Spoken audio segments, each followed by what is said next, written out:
laughter on the midnight air. Grouches crackling codes without a care. Rob's antenna reaching everywhere. Hamburgers on air once a month, you know. Yeah, live streaming those adventures, it's a show. Yeah, so throwing signals high and low. Marvin's got that frequency glow.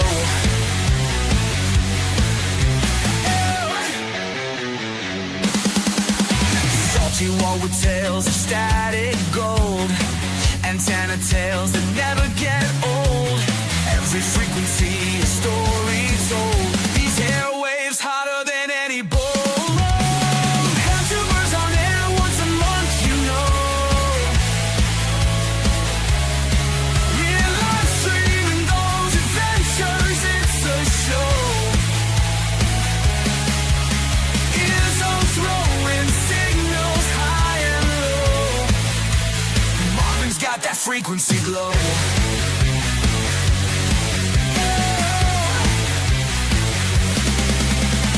Waves crashing, stories passion, airways full of passion. Dialing for the action, every month it's satisfaction. Hamburgers on air once a month, you know. You know. Yeah, live streaming those adventures, it's a show. It's a show. It is all throwing signals high and low. Marvin's got that frequency glow.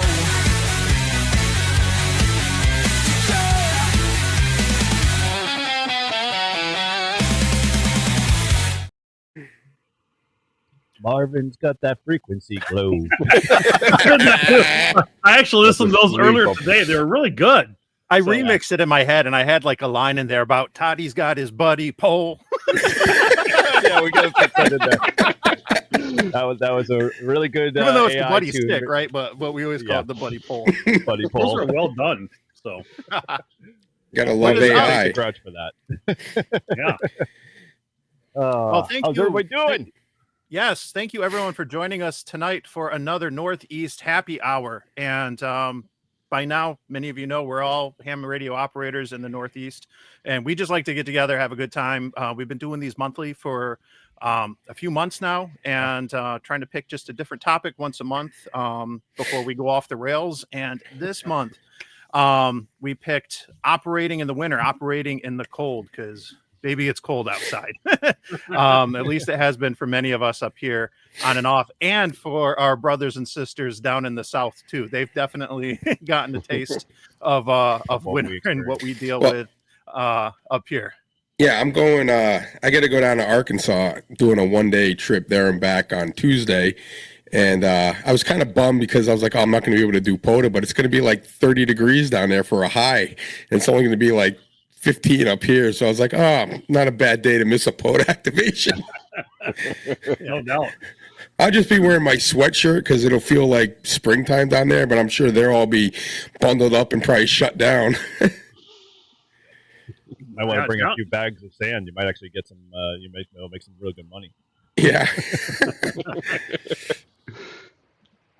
Yeah, down in the South, I mean, they get like an inch of snow, or they get some cold weather. They basically shut down.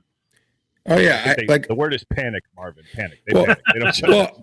It's funny. You want to watch something funny? Is like go on like your weather app and put in like Little Rock, Arkansas, and put in and make that like show weather alerts, and like they'll get like an inch of snow, and you read it, and you would think it was like a New England blizzard.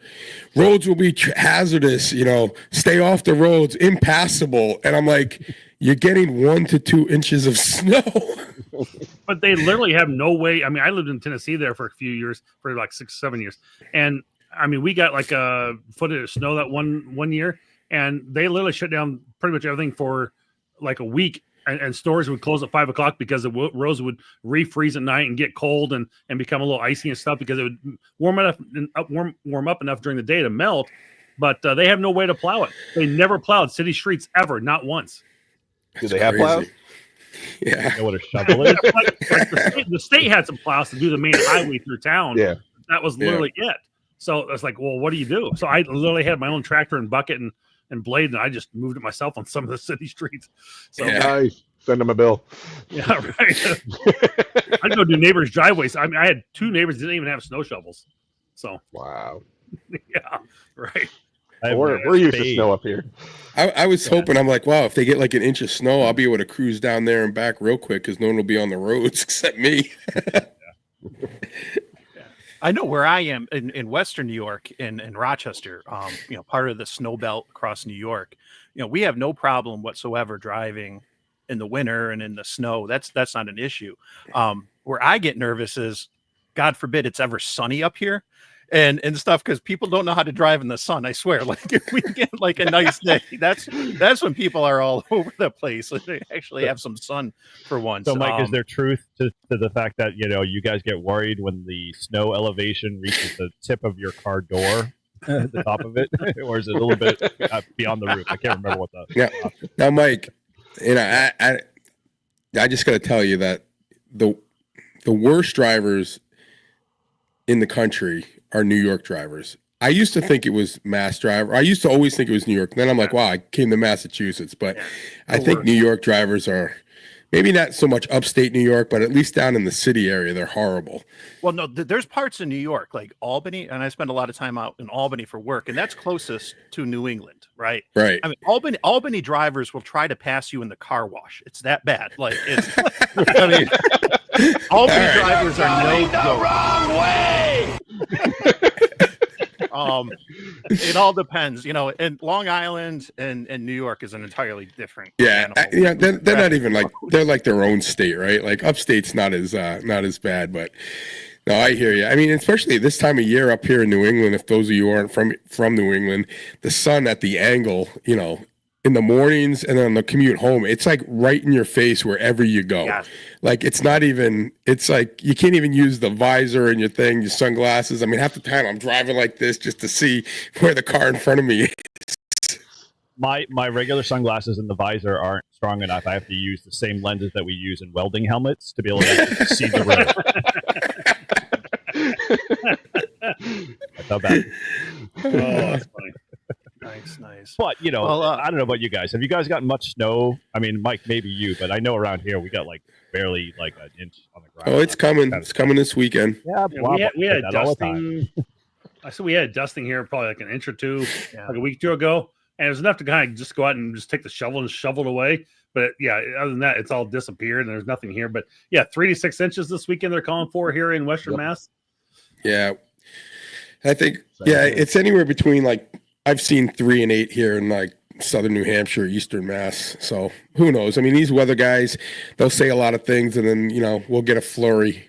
They'll say, "Oh, just a dusting," and then you'll get like a foot. So you got to kind of wait and see. Yeah, take it with a grain of salt, right? Right. Or inch of snow, whatever. Yeah, it seems like for us, and it's not bad. Inch of snow, right? It seems like we've gotten it these last couple of years. It's been really mild, but it all comes like one weekend. The bulk of it, like what we are going to get for the entire year, 80% of it is coming one weekend, or across 1 to 2 weekdays. It's just you get all the lake effect snows, right? Yeah. So like the beginning, like December and stuff. That's when you guys get slammed, and then the rest of the season you just get these little clippers coming through, right? So yeah, it can be different. Buffalo's worse because Buffalo's got 2 great lakes. You got Lake Erie and Lake Ontario right there. We have the Finger Lakes, much smaller, but still good sized lakes. But then we got Lake Ontario. It's not quite as bad here as it has been out in Buffalo, but it can change. Like you drive just like a half hour and you drive closer to the lake. I'm south of it, but you drive like 20 minutes, half hour north, and it can be night and day. Like they could have 6 inches and we could have like nothing. Or vice versa. But you also get a lot of like those what they call them snow burst or whatever. A snow squalls. Yeah. Snow squalls. Yeah. Yep. They'll get a snow squall and get 5 inches of snow. Yeah. Yeah, those are like, I mean, those like back when you were a kid, like all you would do is you just sit in the car driving, especially at night, and you just pretend like you were in the Millennium Falcon going like into hyperspace and stuff. Like, I mean, we've all been there. I guarantee. Yeah. Well, I mean, Matt, what's it like in Pennsylvania? Because obviously we live in you. I mean, hogging all of the snow. Oh no, we're actually supposed to get 3 to 6 inches as well, Sunday into Monday. So we're getting the same type of snow system you're getting. Before we went on my trip to, as you can see, there it is, World's End State Park. There was a decent snow for Monday, and up there we got 2 inches. But south of us, there was, in Maryland, it was 6 to 8. So it was crazy. So we do get some snows, but it's mostly what I call a nuisance storm, where it dumps 2 to 3 inches and then it melts. Like today, I woke up, there was snow everywhere, and by noon it was 40 degrees and it was melting. So it's that's what we're getting right now. I'm lucky. My driveway faces south, and those like in the Northeast, like you pay attention to stuff like that. Because I went out today and it was like an inch or so. I'm like, I can probably let this go, and sure enough, Yeah. Yep, that's what I did. Because of the sun exposure, it's all gone later in the afternoon. So Yeah, mine's the same way. It faces south, and it melts. I mean, if I get like an inch or two, I just let it go because I'll go off to work, and if it's going to be sunny out, 90% of it will be gone. One thing we kind of jumped in, we spent a lot of time talking about the weather. I got a question that I want to hear everyone kind of chime in and talk about, especially because I'm probably the only one on stream. I don't know about Matt, but I don't have a station set up at home.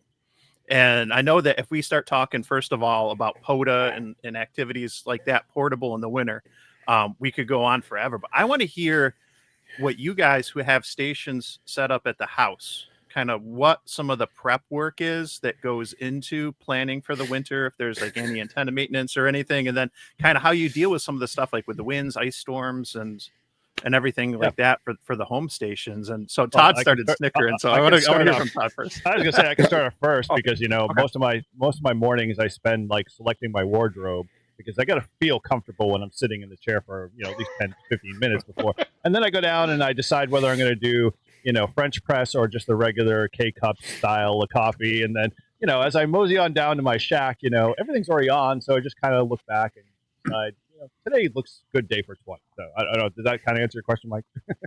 Yeah. I don't really do much of my shack at all. It just does it for me. Oh, I look out my window, and if my wire, my offset is still up in the air, I just look at the condition. If it's covered in ice, I start transmitting until it melts. Right. Yep. And I'm good. I've had pretty good luck, though. I mean, we've had more wind, I think, than ice problems, at least in the last year or two. We've had some pretty gusty, windy days, and it did lower at one point, and then Eric and I shot it back up, and now it's even higher than it was before. And I don't think that thing's coming down. But when it does get ice on, I get worried because you can get a couple inches of ice around it. But I found that if you start transmitting on it, it melts pretty quickly. So now, do you do FT8 to kind of get that full duty cycle going, or do you or are you doing like big brain and doing FT4? No. I could do that, I guess, just run it on FT8, but no, I just, I don't even know how much it works because, like I said, if the sun hits it, it melts pretty quickly. Sometimes, like last year, we got like a really thick, like a sticky snow.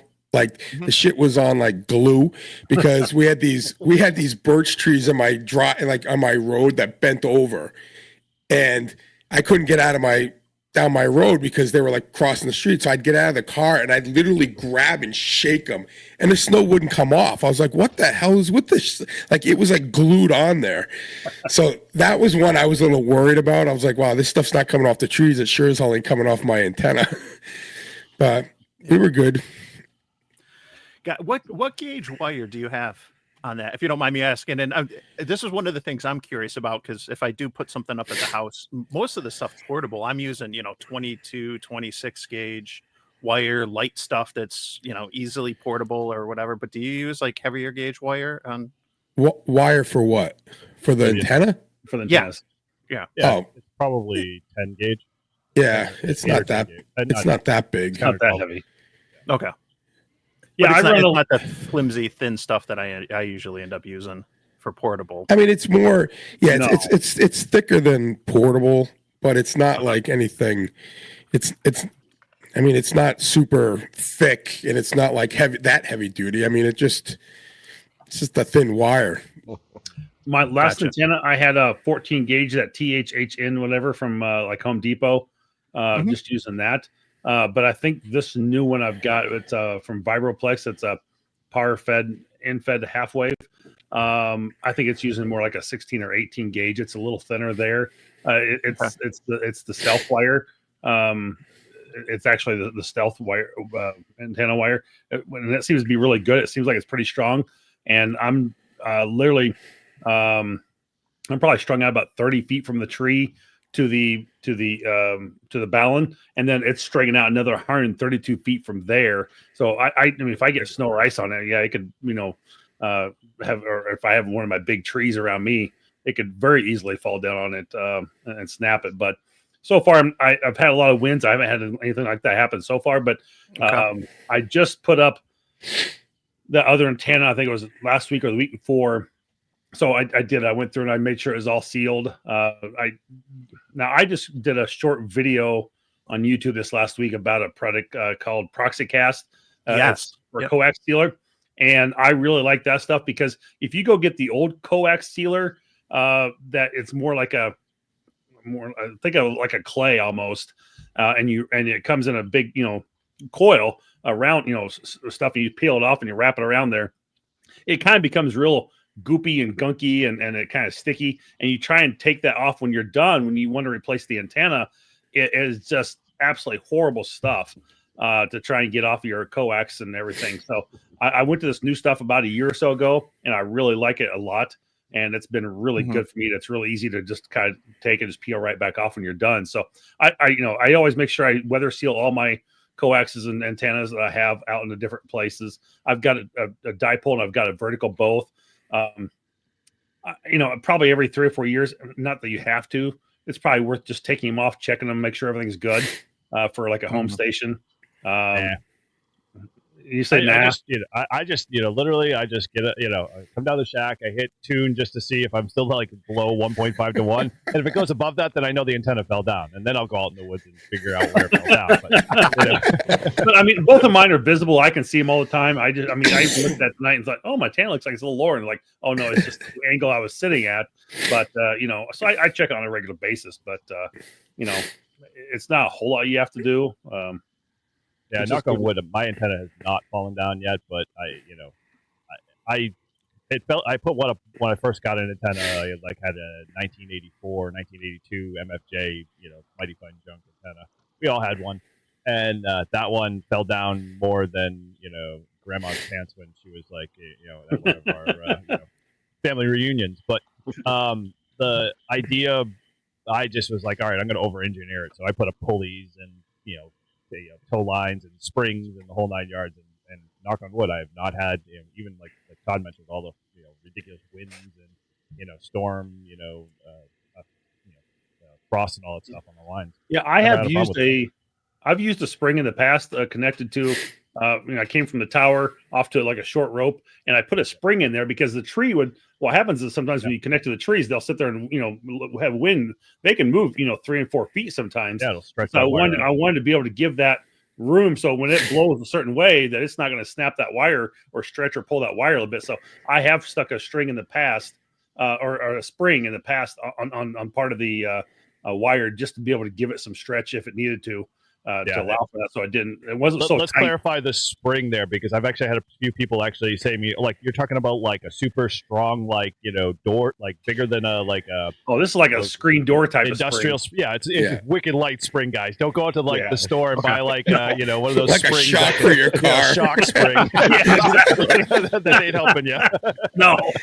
This is like a spring door, like your old grandma's house had a spring door on it. Right. And that's it just gives it a little give. That way, exactly. Don't have that antenna so tight that it has no give to it whatsoever when that tree decides to blow. So you'll stretch out your wire. I remember a couple of times where you pull the antenna down, you'd be like, why is this really, really long? And you realize that okay, over the stretch the wire has just gotten to almost barely the breaking point, but it's on gained like an extra 2 or 3 feet because when I took my antenna down, what I was shocked at is the rope, the extra at the end The poly, yeah. that was in the tree, how much it was like almost ripped through from the rubbing it up against the trees. Like you don't think that would happen that often, but it really does. So you got to definitely check eventually if you don't check it, or at least, maybe your wire's fine, but maybe the rope that you've got up there, up through the trees and down isn't. So what kind of rope are you using? Are you using like arborist line? Are you using paracord? No, Or are you just using paracord. like the Harbor Freight paracord. Is it Mastrant or something like that? Well, does like Mastrant has really good stuff. good I like using that. It's expensive, no doubt. Okay.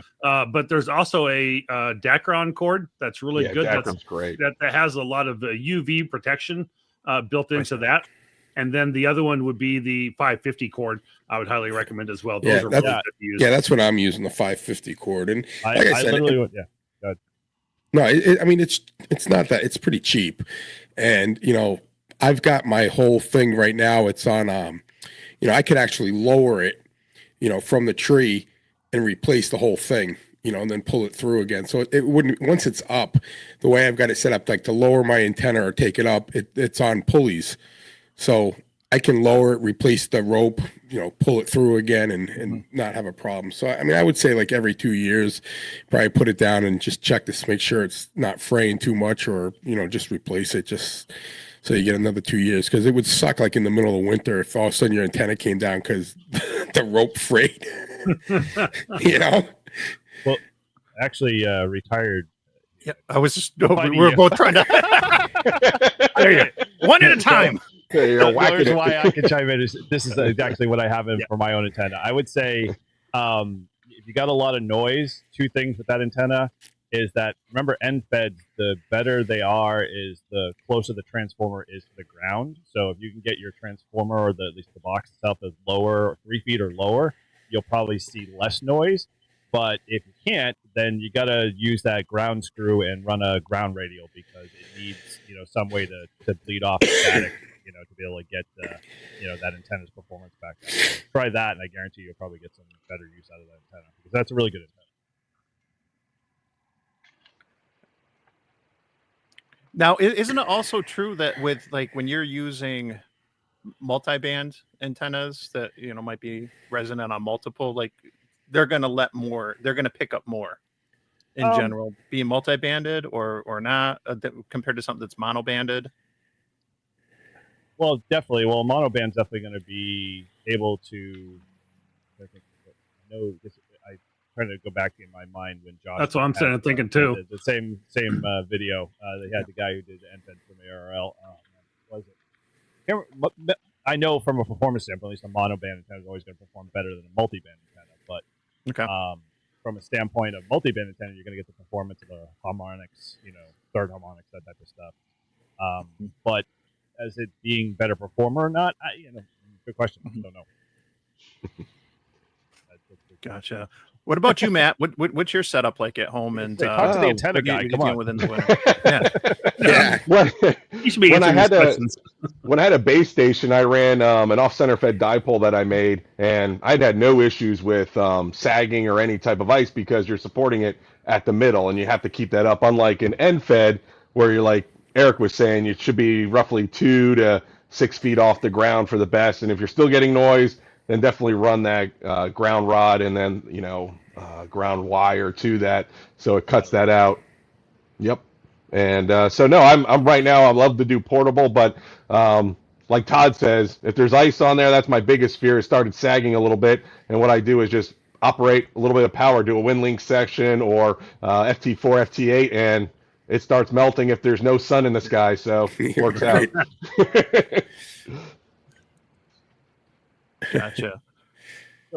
Gotcha. Well, this has been interesting hearing some of this, because like I said, one of the goals for me this year is to either get something set up permanent at the house or in the car, one of those two. Well, and I only have one tree, and it's in the front yard, and it's well, really but you have many masts, and I've seen your backyard on many of your videos, so it's not like you have to worry about is this branch going to get in the way? You could run. My backyard is built for a DX Commander. That's the thing. It is totally built, and and whatnot. It's it's you got to win over the wife. That's the challenge. I was gonna say, do you have a fence in your backyard at all, or are you wide open?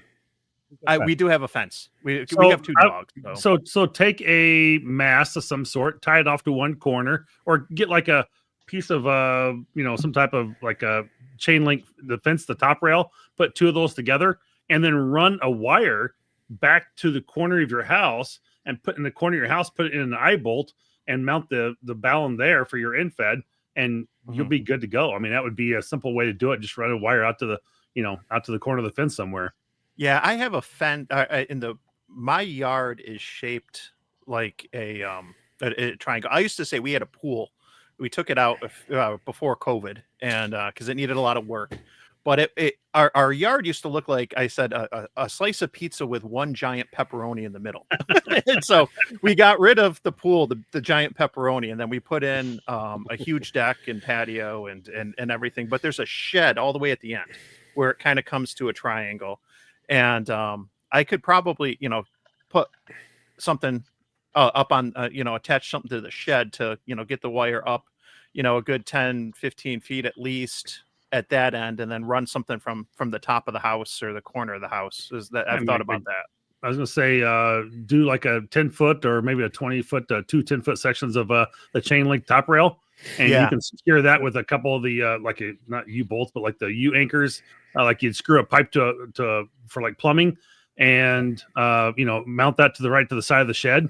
And I'm sure you'd be just fine with that. I mean, I have that running out back, and I've got my disc cone on it, and it doesn't hardly move at all. It's perfect. So it works out good for that. So I got a couple questions for you, Mike. I've seen your son's acting abilities. How's his creative painting abilities? Because you could probably take and basically in one of those corners of the mast is just put the mast up, but then paint the mast so it matches the background, so it blends in. So when your wife's looking out the kitchen window, she's just seeing nature and not seeing this big giant mast in the middle of the way. It kind of just blends in. That might be beneficial. Just make it look like a tree. There you go. Yeah, my oldest son That'd Ben, be deceiving.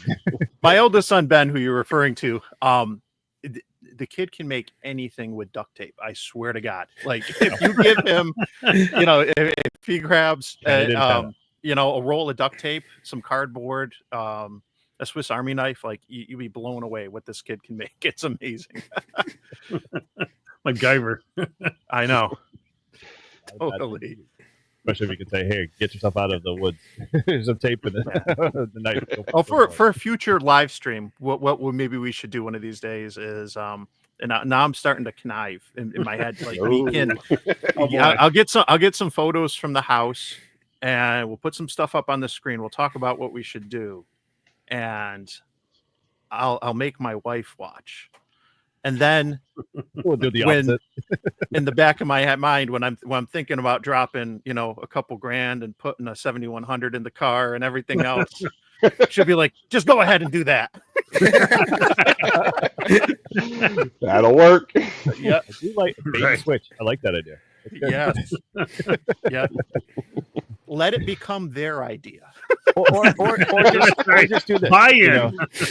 Put the antennas up now and just do them like half-ass, kind of just draping everywhere and coax running, and then magically let those radios ship to the house, and then they show up in the front door and go, "Honey, I can put these in the car and take the antenna wires down, or I can continue to litter the backyard with antenna wires and see which way she goes."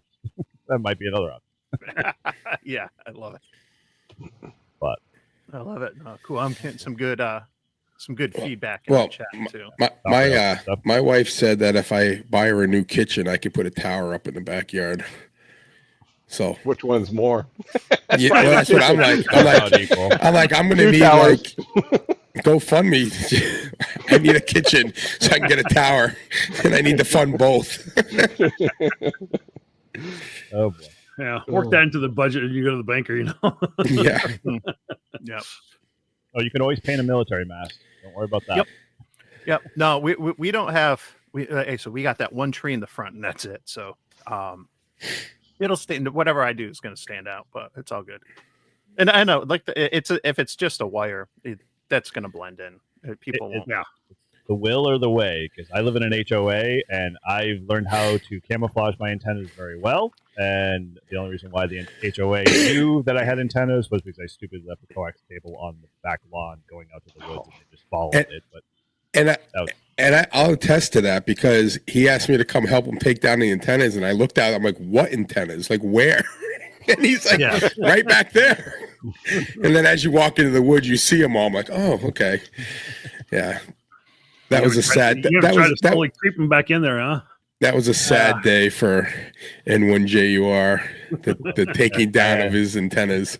CX Commander, I had my NFED. He's so like he's so all right. Well, I guess I'll just have to I screwed up. Like me, I would have been like, all right, I'm taking the HOA on. I would have had my car with a big ass antenna on it, parked in the freaking middle of the spot with wires coming to it. And they'd be like, oh, you can't have, well, no, that's my car, man. Sorry, you said I can't have a quiet antenna in the back, so we're gonna have one out in the front for you.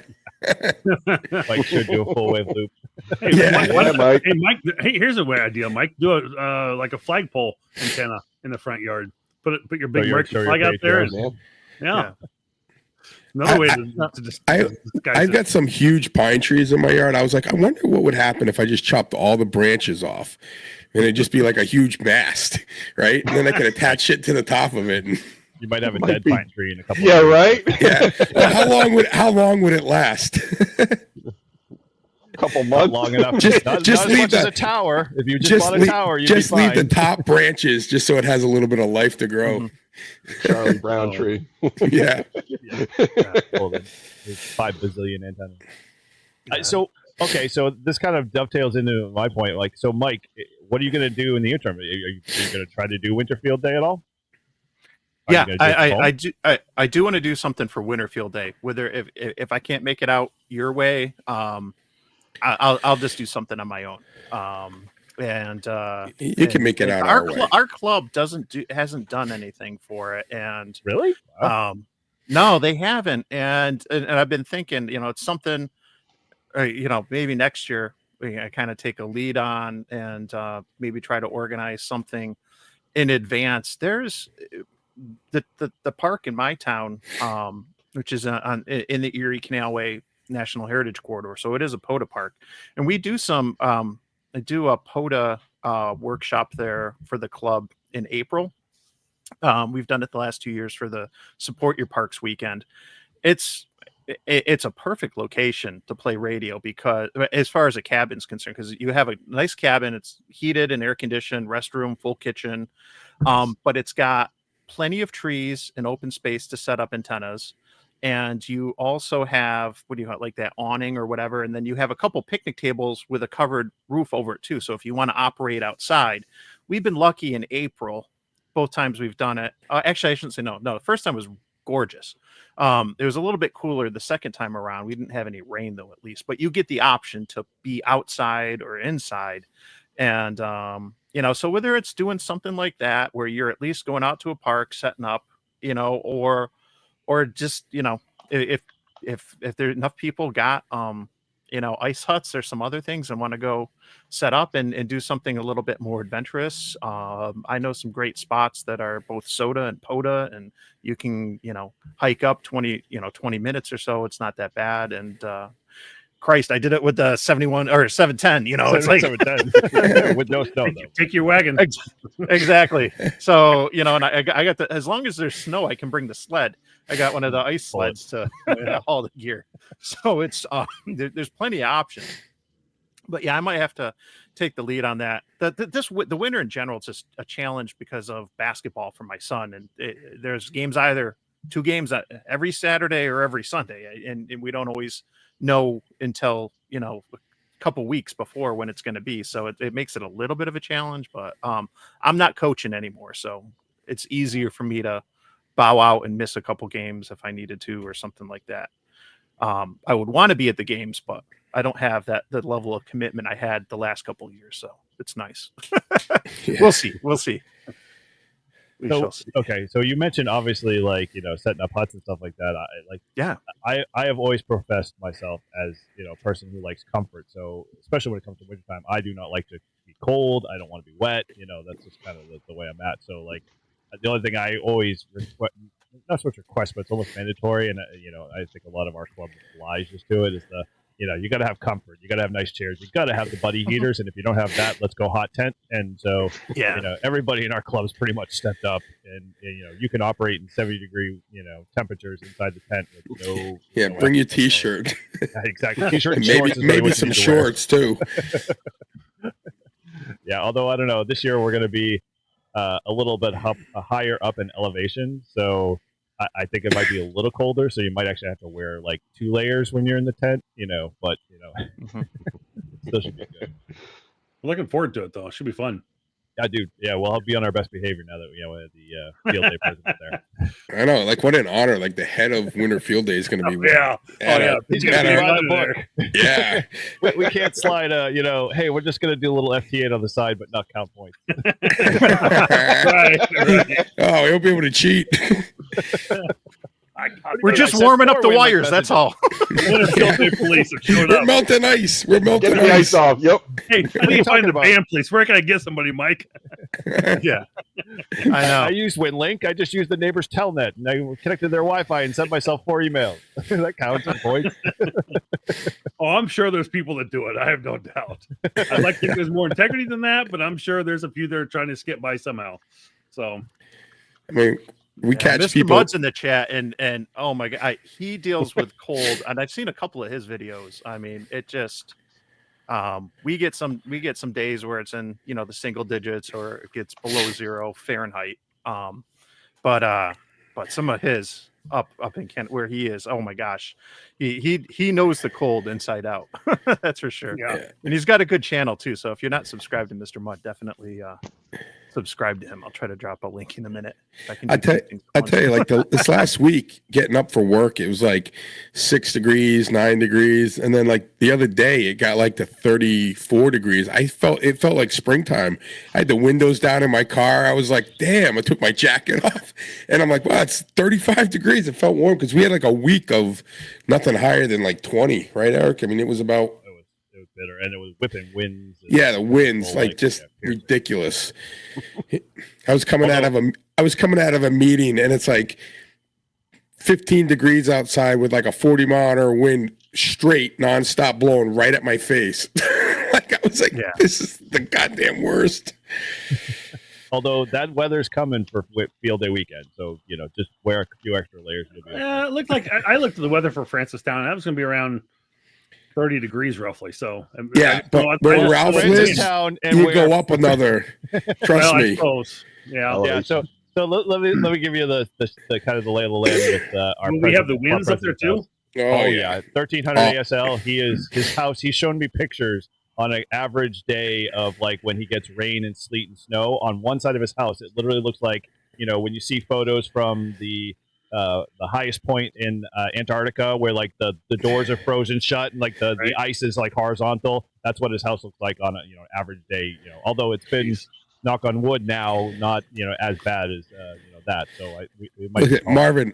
I'm still I'm still thinking we should just do where we normally do it because it's nice and flat and it's. I've got a great trailer inside. Yeah, warm. I know. That's what I'm thinking. We might have to have 2 sites, Eric. I really think we should. No, because I'm going to be hanging out with Marvin while you guys can.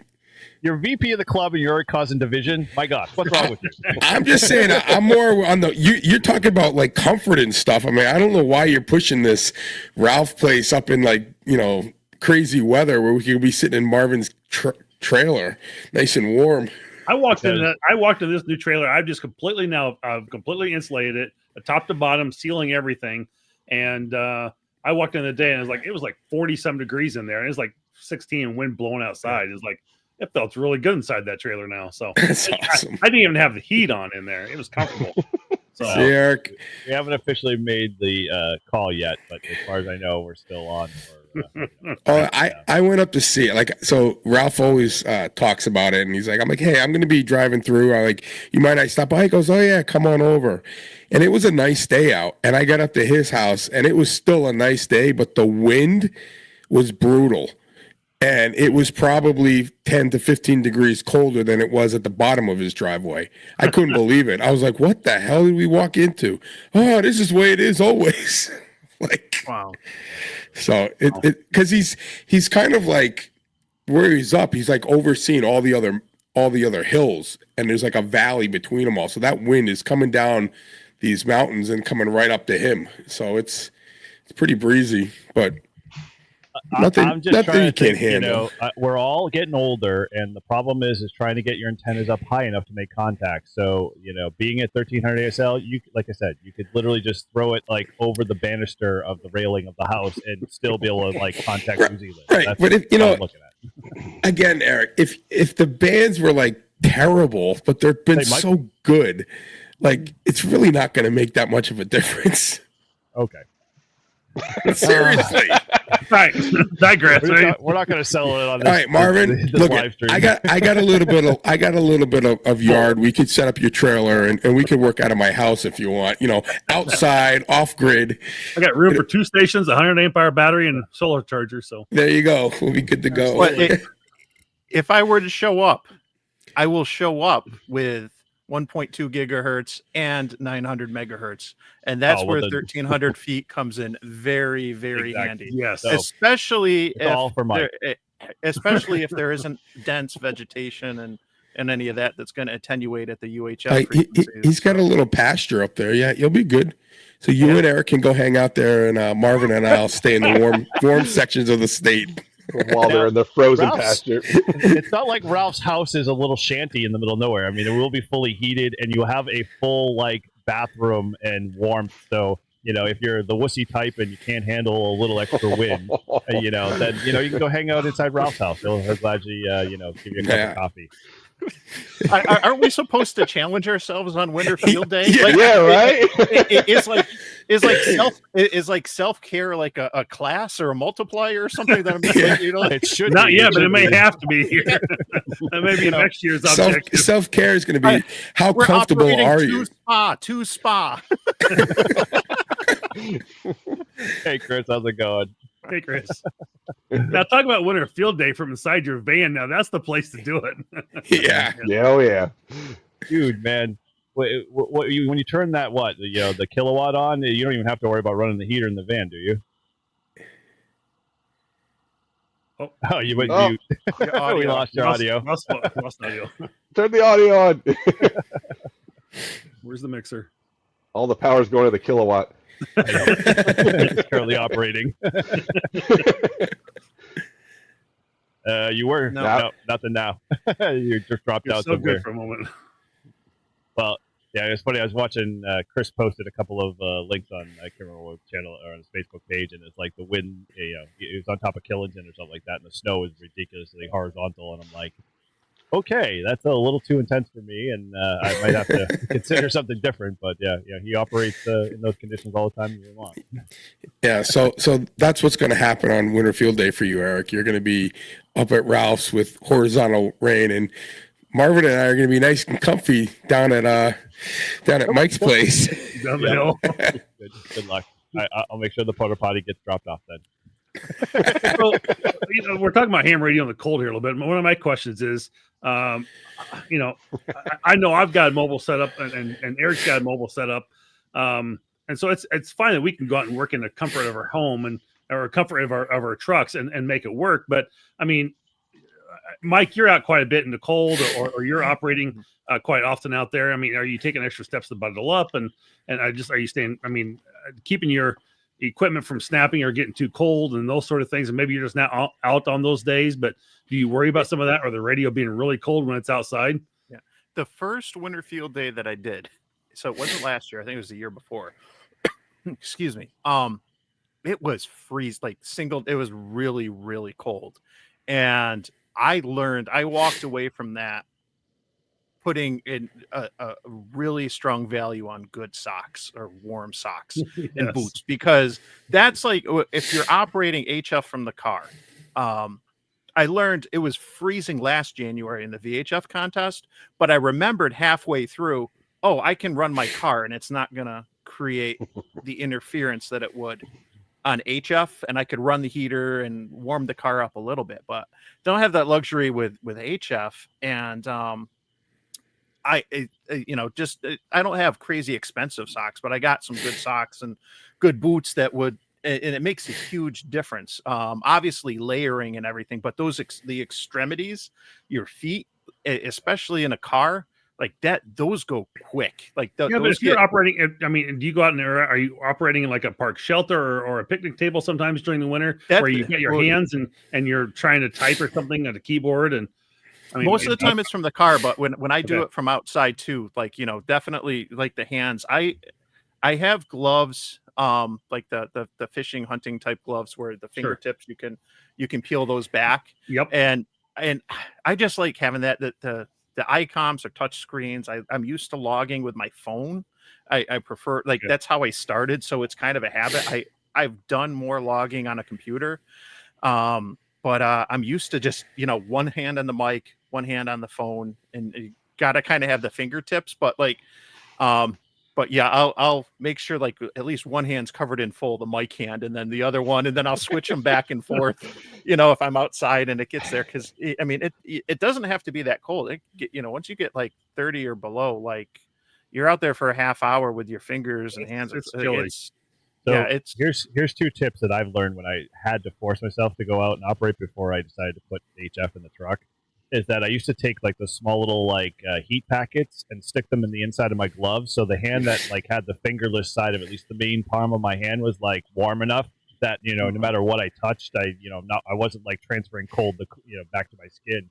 And so that, and then I used to stick I used to get like one of those padded like seat things like you put on the benches, like that old people use when they sit in the chairs. Oh yeah. And so like I use that to kind of like insulate me from the bench, because I don't know about you, but I don't have a lot of meat on this body here, so any of the cold just sucks right through. And at that point, then 2 minutes into the activation, I'm already frozen. I am well insulated. Yeah, me too. Exactly. Yeah. But no, layers, like, just stick with the clothing thing. Layers, like, that, it's huge, and you want to be able to shed layers as well. Right. I've learned that when I've operated from the ice huts and have the little buddy heater going and stuff. You can get, and if you're doing a hike in, like I've tended to do with those, 20 minutes or so, like, and it's not that you're carrying a lot or whatever, but you're out there, you're doing stuff. And if you have the sun on you too, like you can feel a lot warmer than you might be with the, you shed and you cool off quick, but it can heat up real fast in those little tents. Those you little buddy want to heaters be put able off to a shed ton of and heat. bundle up quickly, so you can adjust based on if you're, if you're too warm or too cold. And that's huge. You want to be dressed appropriatally. Well, I know your AM shirts definitely kept me warm. I had to strip them off halfway through my hike because it was too much. I don't know whether it was the fact that I was just using a full bandwidth there, upper sideband, lower sideband, or what. Yeah, those little buddy heaters in like little tents, man, they are incredible. How much heat they put off. They're really good. They'll keep you warm for a long time. I've used them for winter field day for several years in a row, and they're awesome for that. So. I did read on those, because they say, oh, they're safer indoors. And I read the fine print, and it said, except Massachusetts and California. So I was like, okay. So it might be a good idea just to bring a CO, what do you call it, a carbon monoxide with you, just in case. And if you operate from the car too, you probably notice like it can be, 15 degrees outside, but if it's a sunny day during the afternoon, it can get like warm in the car. Like you feel like you don't need the coat or anything, and you want to shed a layer here or there. But yeah, you can't underestimate the importance of being well dressed.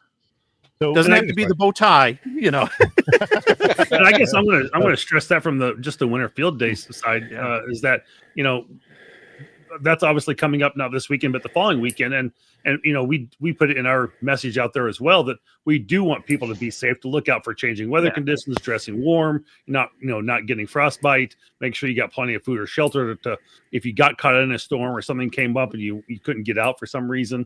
So always, even if you're on your own POTA activation, it's always a good idea to think about your safety and making sure you're well prepared and you're not getting caught in a situation where you've got to get rescued help or something like that. So, So you don't get extra points for frostbite?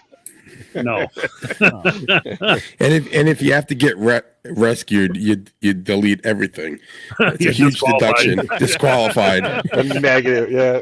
Although that could be bonus points if they can actually produce photos or video. Yeah. Well, one thing this is certainly important to be conscious of in the winter with how dark it gets early. Yeah. And if you are doing hike-ins, you're out in the cold, like, you know, I think right now I was looking because one of the parks actually two of the parks I might operate from this weekend, they close at sunset. And so I got to look and see it's around 5:00, PM to be respectful of the rules and stuff like that. But yeah, it can get dark. It's going to get dark early and it can get dark quick. And you certainly don't want to be stuck out in the cold and the dark if you're not well prepared. And even if you do have, a flashlight and everything else that you need to get back safely to your destination, still it's not ideal. I've cut it close a couple times, where it's like, wow, I maybe had another 15-20 minutes and it would have not been pretty. So bring a flag. Yeah, you got to be careful. Can you guys hear me now? We can hear you. Yeah. No video yet. Oh yeah, yep. Getting there. But no video? No, I see video. Your black box. No. Oh, we see a black box. I see a black box. I see Chris, man. I don't see a black box. I see Oh, you see Chris? Oh, Yeah. okay. See me? Then if you guys see Chris, I see him on the live you're stream. good. Okay, you're good. Don't worry about it then. It's apparently StreamYard being StreamYard. Yep. Yeah, You're that's all all. good. Not to cause an extra Welcome. complex. So there's a man who does, we'll say winter field day or just winter activations in general. Like, what's the worst one you've been in? Oh, the worse the weather, the better, the more fun it is. But I'm on a completely different plane than you guys are. You guys are experiencing the bad weather. I'm usually in where it's nice and cozy, but looking out the window. So, I did want to ask you guys who do winter field day out in the elements. Any of you just use a sleeping bag and get into a sleeping bag with your head sticking out? And that's how I go to soccer games. No. Keeps you warm. So I don't know if I put my radio in the same sleeping bag, but it would definitely add a lot more warmth for sure. It creates separate holes for the coax and the microphone. I never thought about. I've never done that. I've thought about, and I'm curious if anyone's done this. One of those 12-volt electric blankets that I've had one on like a list on Amazon for a bit, and I've yet to pull the trigger. But it's the one I was looking at has the cigarette lighter adapter or whatever you want to call it nowadays. You plug For me, it into it'll your always be a vinyl cigarette battery? lighter adapter and stuff. So I could plug it into my battery box, or if I want to cut it and put power poles on, I could. But something like that where you just got a heated blanket you can put over. I don't know if anyone's done that. I got a battery heated jacket. Works Yeah, I pretty got well. one of That would those. probably Yep. be a better route. Yeah. Okay. A Milwaukee. Yeah. Yeah, that's what I have. Yeah. I think On the I battery have a and I'm good to go. DeWalt one. I think I have the DeWalt one. Nice. But it was funny. Like one day I was using it and I was out all day long and I'm like, and like all of a sudden it was like I was starting to get really cold and I'm like, Jesus, I'm like, it was so nice out today and everyone else was freezing. And I didn't realize how warm, but my battery ran out. So I started getting cold and I'm like, man, it's freezing. Like what happened? Meanwhile, like the whole time, I'm like, man, I'm getting hot. Like this place, what a perfect day. And everyone else is shivering. So those jackets do work. Just when the batteries give, then not so much. Well, then Todd, hey, Brian wants to throw it on the challenge. So next time you do a photo activation from the Jeep, put the jacket on and see how much RFI actually is caused while you're wearing it with it on. Right. Yeah. It would be interesting. See what band you lose. Yeah. All of them. We have all this noise on 10 meters, 20, 40, and 80. Unplug my jacket. It's all gone. I totally think if you're to take a North Face Mummy sleeping bag, put your headphones on, put the Mummy sleeping bag over your head, have your push to talk underneath. Well, I guess you need to use the keyboard, but take 2 Nealgy bottles, fill them with hot water, throw them in the sleeping bag with you. You're good for the day. Okay, so it's a hope and a prayer that the water algae bottles don't break and fry your antenna or fry your radio, electrocute you while you're in the sleeping bag. Keep the radio out. Keep the radio out. Okay. Oh, good. At least we got that. Can I be on the hammock? There is wire in that blanket. Yeah, should see what that. Hey, we got some new challenges for winter. There we go. Is an electric blanket a good Faraday cloth? Can it, act as a ground plane? There we go. You've all heard of cloud warmers. Well, here's the first ground warmer. Perfect. We got a perfect brand here. This is awesome. It serves as an antenna and a ground plane and keeps you warm. Throw your activation. So, all right. Well, let's kind of go around. Obviously, we alluded to, but Chris, you got any winter field day plans yourself? Yep. No park this time, but we'll be up at a member's house set up in the field with the van. I heard we might have Starlink there, so I'll try to live stream if possible. Got this new member of our club. He's, I think, 13 years old and really, really into it. So we'll be up at his house and Nice. Hopefully everybody will have some fun. I don't know how much operating I'll do because I'm going to try to get this kid into the hot seat. So and have him have some fun. He's not that kid we met at down at that ham fest that was like 13 and he's like, yeah, I'm an extra. My dad's just a general. No. You remember that kid? Is that Max? Talks about the weather balloons. I don't know. No, we were at the van and he came up and we were talking to him and his dad, and he's like, yeah, I tried to get my kid in the ham radio, and he went from like technician to extra in like one day, and he's now higher than me. And I'm like, you got your extra already? And he's like, yeah. And he was like 10 years. How old was he? Like 11, 12? That was at the Hamex. Hamex, yeah. Yeah, it was a Hamex. Yeah. Little kid. I was like, damn. I know, right? That was a sad day for you, Todd, wasn't it? Yeah, it was. 11-year-old got this extra. I'm like, well, it's sad for his dad because his dad was like, yeah, I'm still studying for my extra. My son has higher privileges than me. And he's 10. Cool. So Chris, is your little, like, you guys don't operate like a large 3 or 4 stations, like a couple stations, van being one of them? No, the club I'm a member of, everybody's kind of low key. We might have 2 stations going. If there's enough interest, we'll have 1 station going in the position I'm sitting in now, and behind me will be another position. But it's always a crapshoot of who shows up and how long they stay. You have just basically restated how I always feel as a field day coordinator, especially winter field day, because like I get like 19 people show up and they're like, oh yeah, I'm all gung ho, and it's like a little bit of snow or the temperature drops by like 3 degrees. And they're gone. I can't go. Can't go. Sorry. Yeah. It's like, so you plan for like 19 to 20 people. You try to tell the host person who's like hosting it that, you're going to have a lot of people show up, and then you get maybe 4. and then the overnight is usually 2 people. There's only 2 diehards that will stay the whole night and operate until the morning. Fair weather hams.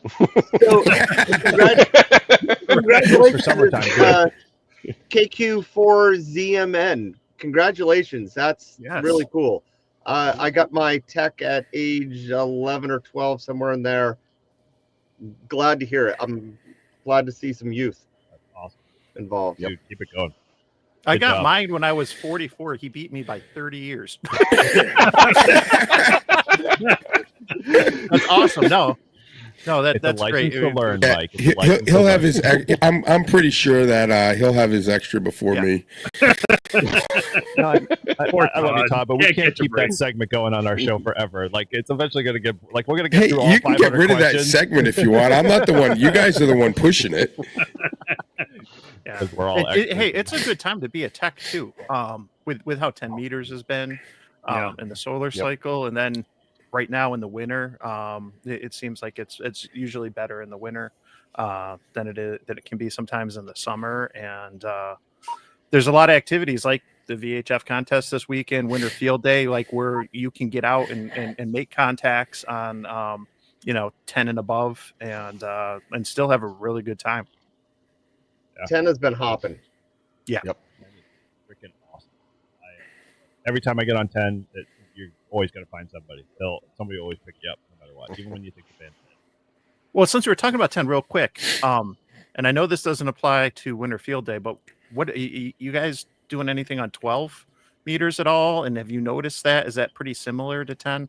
That's one thing I got to do more of this year and I've done very little on 12 meters, but I'd imagine it's similar somewhat to 10, but I have to be honest, Mike. I have not done as like yourself. I haven't done a lot in 12, but Okay. I know like from like a lot of my mentors and just growing up, they're like when 10 is hot, 12 is going to be just as good, if not better. good. You know? Okay. And so a lot of times, you can bounce between those.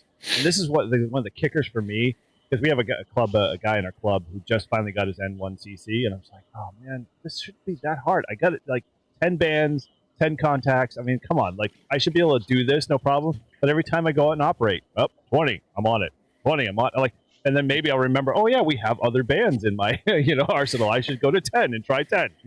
So Yep. yeah, I get that. Speaking of that, I was just on 30 meters the other day. Yeah. I saw that was really hot, and I got on there, and I was like, I don't think I've ever been on 30 meters before. And I was doing, of course, I know Eric's going to laugh at me, a little FT8 on there. You've been doing FT8 all the time, man. But anyway, it's like, it was actually kind of cool being on another band and being somewhere else. Okay. Like, You can only do CW and digital, right? Mm-hmm. Yeah. On 30? Yeah. Yeah. Yeah, there's no voice.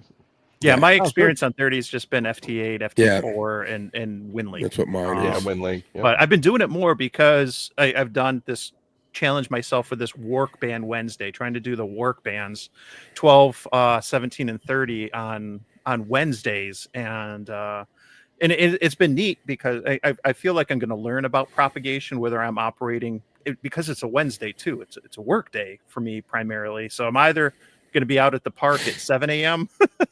or at like after 6 p.m. and the two extremes. And so I'm either going to be there when the sun's coming up or, a couple hours after it's gone down. I figure I'll learn what's open when, and it'll be interesting to see. But yeah, 30's been pretty interesting, especially how far I think I got out 10 watts FT8, but I think I got out to like Arizona. And it was like at 6 o'clock in the evening or something. Wow. Like it stood out to me because I was like, whoa, that's, I know that 30, 40, these bands will go longer after the sun goes down. But no, it's just surprising. So it's a good learning experience and trying new things and maybe generate some activity on some of the disused bands that there are. I've got to change my sleep schedule now for you, Mike, because the Wednesdays, every time my phone goes off, it's like I'm in the shower at 7 in the morning. I'm like, I can't make contact with him. Why was something this ridiculous? How was I going to stop, get out of the shower, run down to my shack, or fire up the, can he be on FT8 or something? Come on, make it a little easier. I can at least do that from, where I'm at. But yeah, no, I love that little competition you're doing there, Mike. It's definitely, I shouldn't say it's not a competition because it's not, but self-challenge. Just a challenge, and it's one of those cool things that stretches you a little bit more because we all do it. Like, we just default to whatever our comfortable band is a lot of times. And I really, it's pushing me. So, I'm making sure even when I'm doing my activations when I go out that I make sure I hit those bands up. Try those. Yeah. Well, whether it's the work bands or not, when you force yourself to try some of those different bands and you hop off 20 and 40 for a change. It's a good way to, you can learn about the propagation, but you can try different things with your equipment. You can see, what band, if you got an end fed up, will my 3-to-1 tune 12? Will it tune 17? Can I tune 30 with it? You can see what your tuners can do, whether they're internal or external. And you can maybe experiment and try some different things. I still got to make, I'm probably going to do a dipole, a linked one for 12, 17, and 30.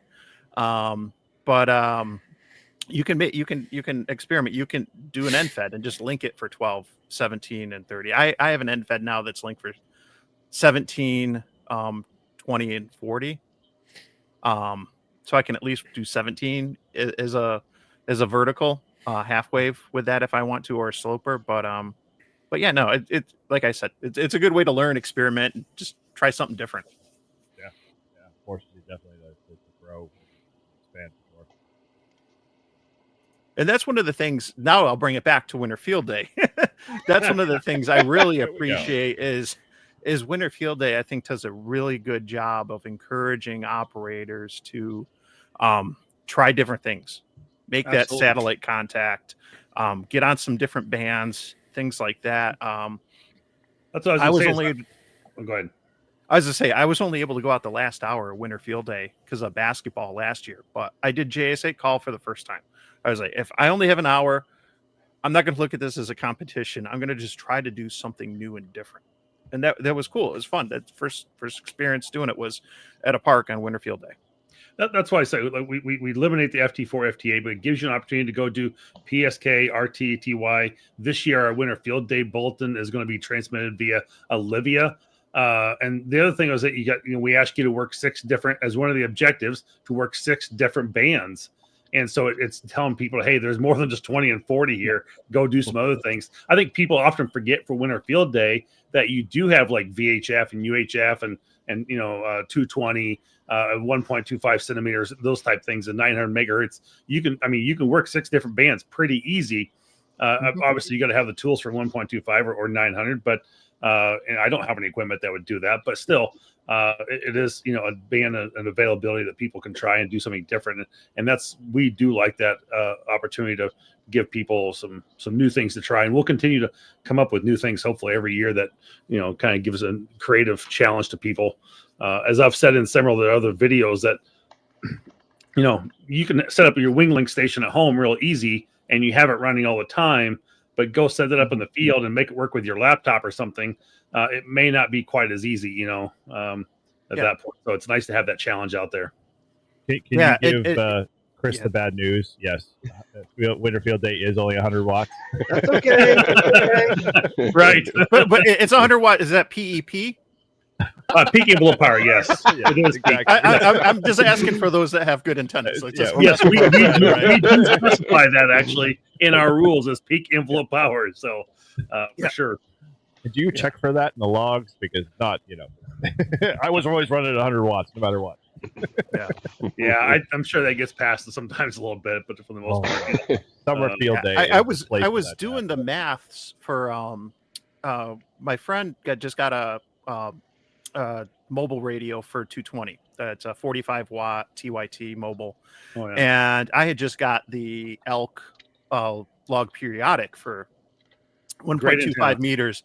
And when I was doing the gain and the math, that turns that like 45 watts into, I think it was like 170 ish or something like that. It's nice. Like what you can do with, just adding a few elements, which is obviously easier when you're on higher frequencies, whether it's, from 10 kind of on up, you can add some of those elements, and it's amazing what you can do as far as getting gain. Now, Mike, one thing I need you to do before you do the VHF, UHF contest, or the VHF contest this weekend is basically get yourself. You ever see those like high school basketball pictures where they throw fire behind the kids and stuff like that? You just need to stand on your deck with a black background and those 2 antennas with a big fiery ball behind you, or coming off the tips of the antennas, just to, for effect, man. That'll drive the point home. Yeah, nice. I saw you. What show were you on, Mike, with the VHF? I was on with Tracy Outdoors on the Air. Yeah. And then he does it with Tim and 9SAB and Chris K2 CJB. And I caught it with great show, and I was like, oh man. At that point, I was like, I have an elk antenna. I've got 2 arrow antennas. I'm just like, what am I doing Saturday? Oh, nothing. Then what should I be doing? VHF contest. Like, okay, all right. And as before we kind of started, I was already poking on the page, looking at what I need to kind of think. So I might be making contact. We'll see. This is my first first venture out, I mean, I'll probably have 5 watts because I sold my other 300 off that I had for satellite. So might have to do it from the truck, but we'll see how it goes. We'll see if Yeah, we well, make contact. the elk that I just have for 220, I just have a 5 watt HT, but something like that, the gain turns it into it's around like 25 or so watts out. So it makes a huge difference. And the loop Yagi that I have for 1.2 gigahertz is 14 elements, and that's got a 15 dB gain, and that takes the 1 watt coming out of the HT, and then that turns that into like 15 watts. It's amazing what again, Wow. like what you can do with some gain. You don't if you have really good antennas, you don't necessarily need as much power behind it. It's certainly more power can definitely help, but then you also can get to a point on certain bands where you're out kicking your coverage, and you're getting out there, but you're not, they're not able to. The people that are hearing you maybe aren't able to work you because they're running barefoot, and Right. with a wire in a tree, and that's it. Yeah, well, we'll see how we do. I'll have to report back. Hopefully we'll at least be able to make a contact somewhere. Yeah. Yeah, it makes me want to put my my log periodic up as well. I was like, all right, where can I go play at for a little bit, and set up a quick my tripod mast and put that up on top about 30 feet up in the air and run off of 50 watts off the mobile and single sideband and go for it. 991 great is the 991A is great for that. So I mean, even with that antenna, even the 705 on 2 meters would be perfect for it. I suppose that's what you're going to be using, right, Mike? Say which the Well, if you have the log periodic and you run the from elk antennas and you run the 705 on single sideband, I mean that's going to be pretty good. You're going to get a lot more than 10 watts coming out of that. Yeah, and I haven't decided. Not only have I not decided where I'm going to go, it's going to be on Sunday. I haven't decided what class what I'm going to do. If I'm going to do single op portable and I'm just going to go with 10 watts, one location, and that's it, or if I'm going to rove, and I roved in the fall and I did FM only, so I don't know what I'm going to do. But having that elk is helpful because a lot of the VHF contesters are running horizontal. Whether you're on FM or not, they're running horizontal. It's easier to get gain and focus your power, and so it makes a huge difference. I made a tape measure. They don't run that for this weekend's contest. They don't run that in that antenna in like a vertical. I'll run it horizontal the whole time. I'll put up, and I saw the ZMN put that he's got the N9TX. I just got that a month ago, so I'm going to actually have that up on a mast. I will typically put up a J poles, and I have J poles or Slim Jims for 270, and then another one for 220. I'll put those up and connect those to HTs, and then I'll connect the elk into the 705, and I'll have the elk horizontal, and then I got I do have the J poles coming into HTs running vertical, so I can, if I can hear somebody on the HT with the J pole, I can just work them from the handheld. I'll have it's chaos in the car because there'll be like 4 different HTs and then the ICOM and sometimes you don't know which one's going off or not, but at least it's good to have that option because cross polarization really does make a huge difference. And I built a tape measure Yagi for 220 back in the fall, and when I was testing it out, when I was working people, the difference that you could hear in the signal when you would turn from horizontal to vertical, if people were running horizontal, it made a huge difference, not just on the receive end, but on their end too. Interesting. So yeah, it's counterintuitive to kind of what you learn, because traditionally FM is going to be, you're going to be vertical polarization. That's what repeaters generally are. That's what people will have in their mobile and everything else. But for the contest, it's something that, a lot of people that have really nice stations set up at home and they're running plenty of transverters for all these high bands and stuff. They're going to have horizontal antennas because it's just easier to design that for the gain and the directionality that you want. Well, that's more. That I guess. Yeah, I guess that I misspoke earlier, but that's more of the single sideband, correct? Side. Yeah. Yep. Yeah. So yeah. Yep. Some reason I in my mind that was a vertical way, not horizontal. So yeah, that's my bad. Yeah, but no, all the weak signal stuff is always, horizontal and Right. and everything. Even But, FM only, or is it just mostly just sideband? Any FM weak signal stuff, or just mostly? No, FM is traditionally FM is vertically polarized. That's what you Correct. have the repeaters set at. That's what your mobile antennas, your comets, your diamonds, whatever you put on the car, generally going to be vertical. That's typically what people run. But my point was a lot of those that are contesters in the VHF world and real active there, they are going to be running horizontal because there's a preference for weak signal. Obviously, you want to be able to get a little bit further, and so you can get out further on 2 meter sideband than you can 2 meter FM generally, just like you would on 10 meters or anything else, because it's taking up less bandwidth. It's easier to push that signal out. But if people are trying to work you and they're running horizontal, they might have a lot of power, a lot of gain, and everything else.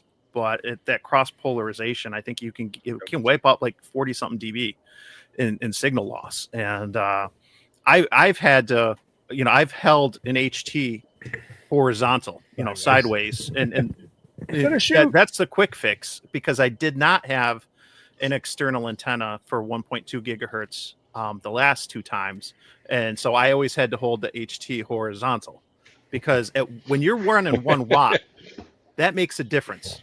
The cross polarization that'll completely wipe you out. I've got the loop now, so I can go either way, just like I can with the log periodic. But yeah, that's one of those things I never would have learned if I didn't get out and try operating some of the VHF stuff and learn some of those things and learn and see experience firsthand, like what kind of a difference cross polarization really makes as far as signal loss and everything else.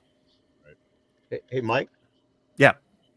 So repeater owners will use cross polarization a lot, just for that same reason. For linking 2 sites together, they'll use horizontals to keep the intermod and interference down because that makes sense. It is 20 to 30 dB down from a vertical polarized antenna. So they do that on purpose to establish their links and cut down on overdriving another nearby station. So. That makes sense. I'm definitely learning. I have no experience with repeater setup and maintenance or anything. I haven't had the opportunity or misfortune to do any of that yet. If you look at a tower and see horizontal antennas, they're probably linking mountaintops to mountaintops as opposed to mobile coverage. So. That's good to know. There's a lot of linked repeaters out here too.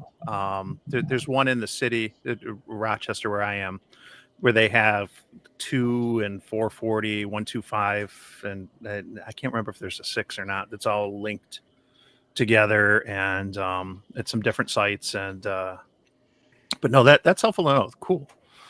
I forget Chris is there too, because all I see on my end, he can be making faces right now, and I gotta like switch tabs and look at the live stream and stuff, because all I see is all we see on our end for those who are watching is we just see a black box. That's it. He's completely blacked out. That's odd because I see his full complete view from my side.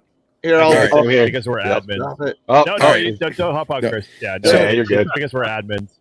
I accidentally shut down and came back in, and now I can see him.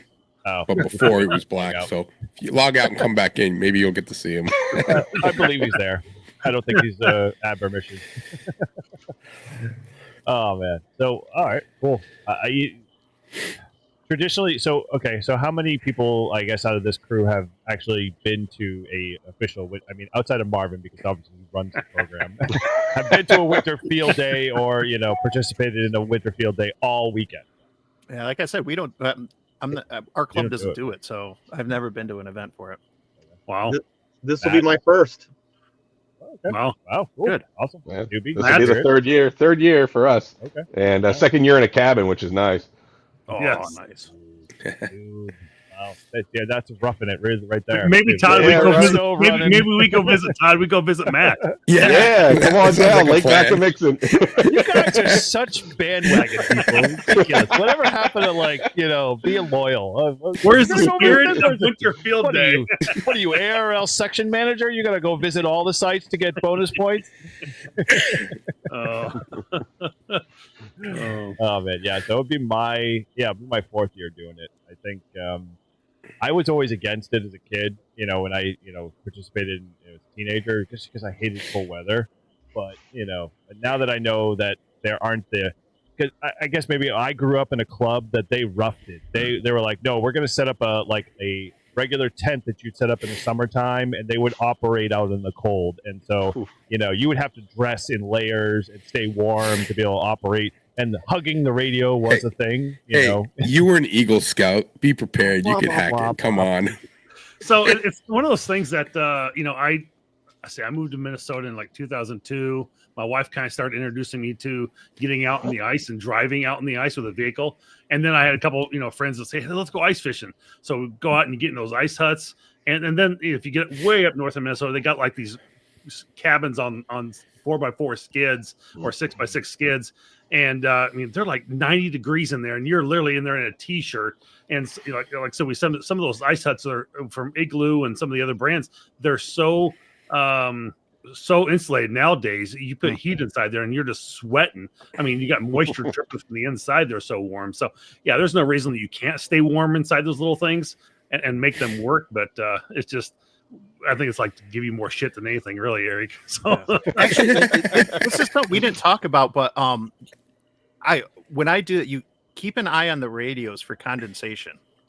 Oh, yeah, 'cause good your point, radios yep. are going to be cold, and they're definitely going to be a lot colder, and it's going to be metal, and you get that the heater going like Marvin was saying, and get nice. It can get comfy in those little ice huts, but it really can. somebody warned me about it before I went out the first time, and I was So like, "Ooh, there's a good trick call." to this, and Paul taught me this. Is so you basically set up your ice hut, you get it all insulated, you start the buddy heater, you put your radio out of the bag on top of the table. Don't turn it on.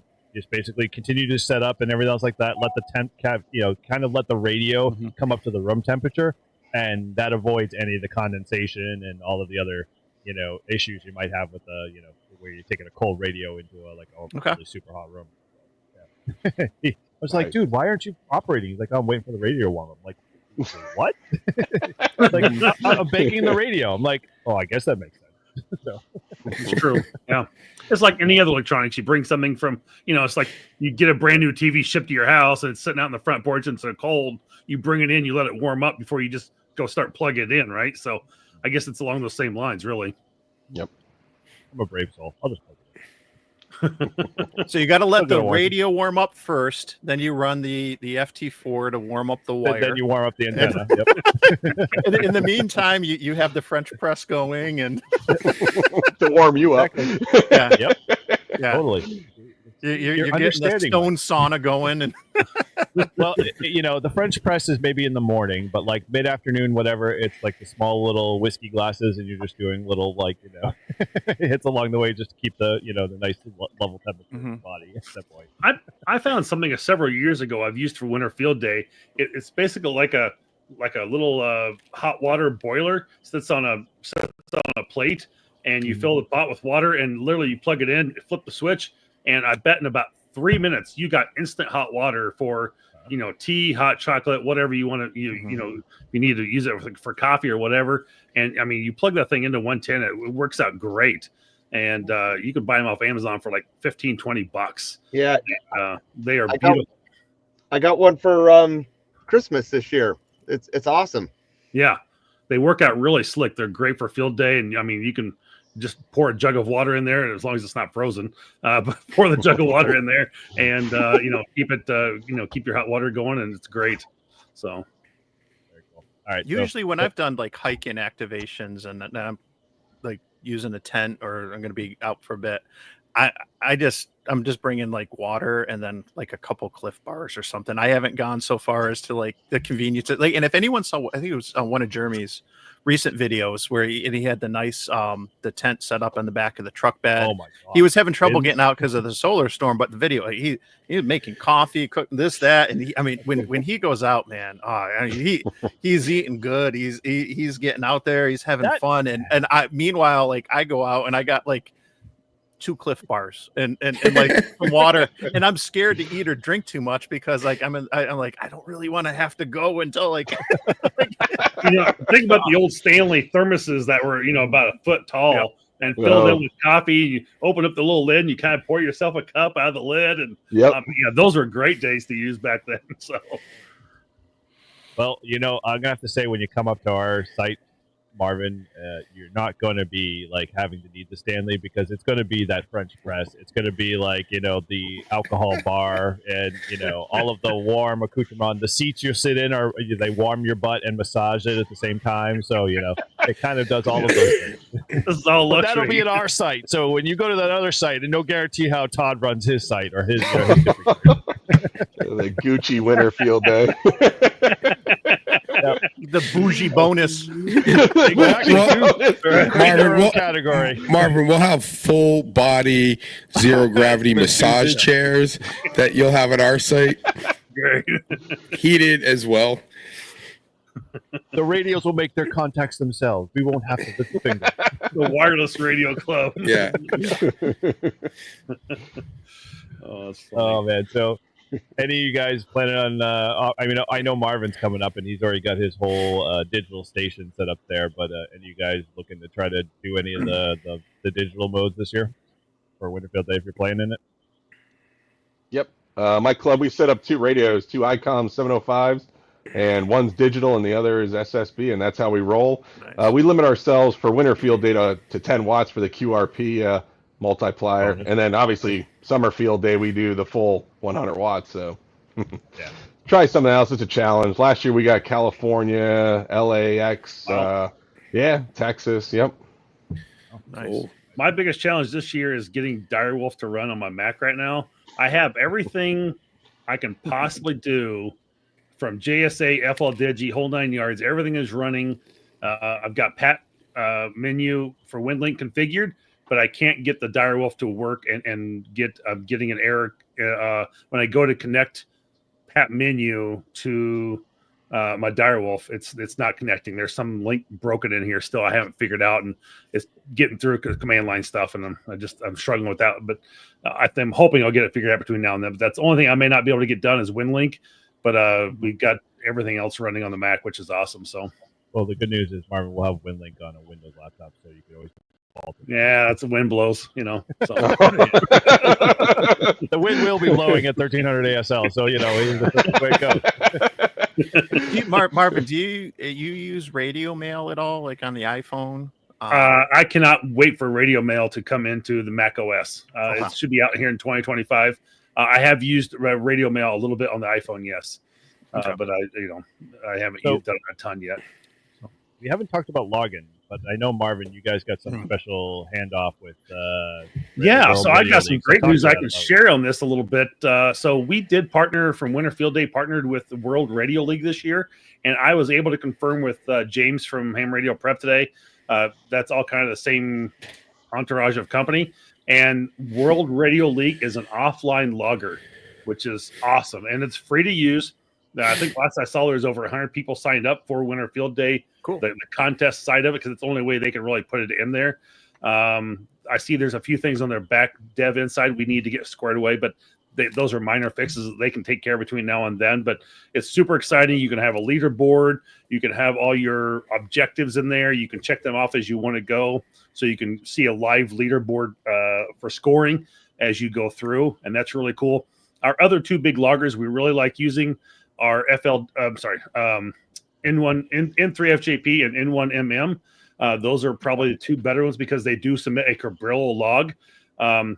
One of my favorites I'm going to probably play with a little bit, I want to see, is how Hammers with the new FL rig interface is working. I've got that up and running. And it seems to be really cool to work so far on the Mac. So I would love to see how you could do that with something like on an iPad somehow. But Hammers is working with the FL rig really nice, and he's got a good winter field day interface. But that's only ADIF format. But if that's all you got is an iPad or something or a tablet, it's a great way to go too. So definitely. You kind of almost got me to make the leap. So I've got a full N1MM kind of like turnkey setup. So it's literally a bunch of laptops all configured, everything, Yep. full server and everything. So we just plop the server down, hook it up to hotspot, and we're off. And we got full internet and everything, all to the laptops and the Wi-Fi and everything. So I'm debating whether I want to drag that out because, as we all know, with N1MM, you always have to sit down and update N1MM 15 times to get to the latest version before, and then lo and behold, the 2 days before the contest starts or field day starts, they release another one, and it's like, my god, I have to go through this whole process again. So, I'm looking for something in the World Radio League kind of perked my interest a little bit. And I was like, so you can sign into. We've confirmed this. You can sign in. Let's create N1JUR at gmail.com and use password, and then you can create that account. Not the real password, so don't worry. No, probably not, but I'm just making shit up as I go. And so anyway, log into that, and then I can take the same information, log into my laptop, and log into World Radio League, and you can actually do completely separate logging, but still logging to the same what do I say? Log account. Same account. Yeah. So will it do dupe checking and everything? It does. So you're networking over the cloud. That's cool. No, you're just logging in. Just to each. You're just logging into the same account. It's not really a cloud logger at that point. You're just logging into the same account on different computers, but it's doable, so it works. But if you had internet, it would be able to keep it all real time. Yes. Yep. You can do that too, for sure. So. Yep. So pretty slick little program they've come up with, and really looking forward to it to see how well it pans out overall. So it's our first year running with it, and we've been working with them pretty closely. They'll be pushing a lot of information out probably as of Sunday, coming out with a video how to use it, and all the information around it. So that should come out on Sunday or Monday of next week. So it is really. I have not used it yet. I got to see it kind of firsthand back at Hamvention. Yep. But I started off using Hammers. I've been using Polo since the fall, but I go back and forth between Polo and Hammers. But I think it's awesome that the last couple years we've seen all these new logging options coming out geared towards portable operations like Winter Field Day and POTA and SOTA and things like that, because I'm sure that they looked at Hammers when they were doing Polo and figured out where can we kind of fill in some gaps or whatnot. And now Hammers has had a bunch of updates. He's had some major upgrades. You got World Radio League, and I think it's great. Competition is good. And when we see it in the radio space, and you see what ICOM did with the 705, and now you see what Yaesu's about to drop this year with their new QRP, all band, all mode rig. That's good. Blah, blah, blah. Vaporware, not going to happen. I've been hearing this. But the 150 Raspy came out way faster than the 1F, and the 1F was announced before that. Come on, what really does it have to go through some weird type acceptance that we don't know about? Come on, whatever. He's just mad because they don't have one yet. Exactly. I put my damn $15 in. I want the radio now. But yeah, we should definitely have a conversation about the logging thing, because I love the fact that they're all doing the cool cloud thing and getting to that level. But standardize on this stuff so we can all connect in. So I don't care if I'm using N3FJP and you're using N1MM. We should all be able to report into the same dashboard and have this mega kind of competition. Well, so there's, I want to add two things to this. One is N1MM and N3FJP has the capability currently built in, but World Radio League hasn't had the time to fully develop it, where you can log on N1MM or N3FJP and it will feed into the World Radio League right away. So if it's not there, that integration is coming. It may not be here for this Winter Field Day, but I think in future contests they will have that up and running. So that is feature that they're kind of working on the back end of doing. The other thing is, have you guys heard of a new logger called Smart Logger that's out there? Oh, wait a minute. That sounds It's, familiar. K9 BVR did. KB, Yeah. KB and VBR did one on that earlier. Well, I should say late last year or some sort. And actually, that's quite an interesting logger too. I have not played with it personally yet, but I do find it very interesting. I like that. I like those platforms or those loggers that can be cross-platform, whether it's Windows, Linux, Mac, or maybe you can do it on iOS, like an iPad or something. I really like that capability. So that's really cool that you can make that work, because it does make it easier. If I bring my Mac, you bring your Windows, we can still log, and it doesn't matter what platform you're on. So it's really slick. So Well, what we do need is with the cloud syncing and all that right now, though, we need loggers that will update real time in the cloud using APRS or something like, I want to have I want to have my logger set up on 30 meters at 300 baud doing doing updates to the cloud when I'm off grid. I'm pretty sure that Hammers has it set up now. You can do some type of syncing to a cloud, and I know like a Rumlog and MacLogger DX also they're on the Mac side, obviously, but they also run a cloud version that you can literally be on one computer and go to your other one, and it will work just fine. So I could be on my iPad out doing POTA, come home and see my log on my computer on Rumlog right away. It's all synced through the iCloud, which is pretty cool. So there is some of it out there, but it'd be nice to see a little bit more for sure. Hey, Marvin. Yeah. Do you know if the contest scores online will be available during Winter Field Day? So World Radio League is not the official logger site for Winter Field Day, but that will be live. So you kind of give yourself an idea where scores are at. But we will get and when you're done with Winter Field Day, whatever day that is, Saturday or Sunday, I know some people are being done at like 5:00 on Saturday. We'll have the site available for submitting a log to Winter Field Day site then, and it'll probably take us a couple weeks to get that processed completely through the system, and then we'll get them out. So we don't. Once you upload your data, it does not become an instantaneous update to the site. No, I'm talking about something else. Have you seen the online scores? Like 30-30 or no. This is so if you have an N3FJP or you're running N1MM, you can upload your scores live and see them and see all your buddies online during a contest. I'm not sure if N1MM about the club score processor thing.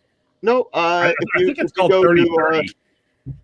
If you go to, I just had it up here, contests online scores or something like that, it'll come up, and you can point your logging software to that. That's what usually keeps me going in the middle of a contest. I'm getting tired. I'm thinking about going to bed, and I'll look over and see my place with everybody else. It's called the contest online score. And I think we've seen a little bit of that before, but I know some people, I want to say the other one's 30-30, and some people will put their scores right for that.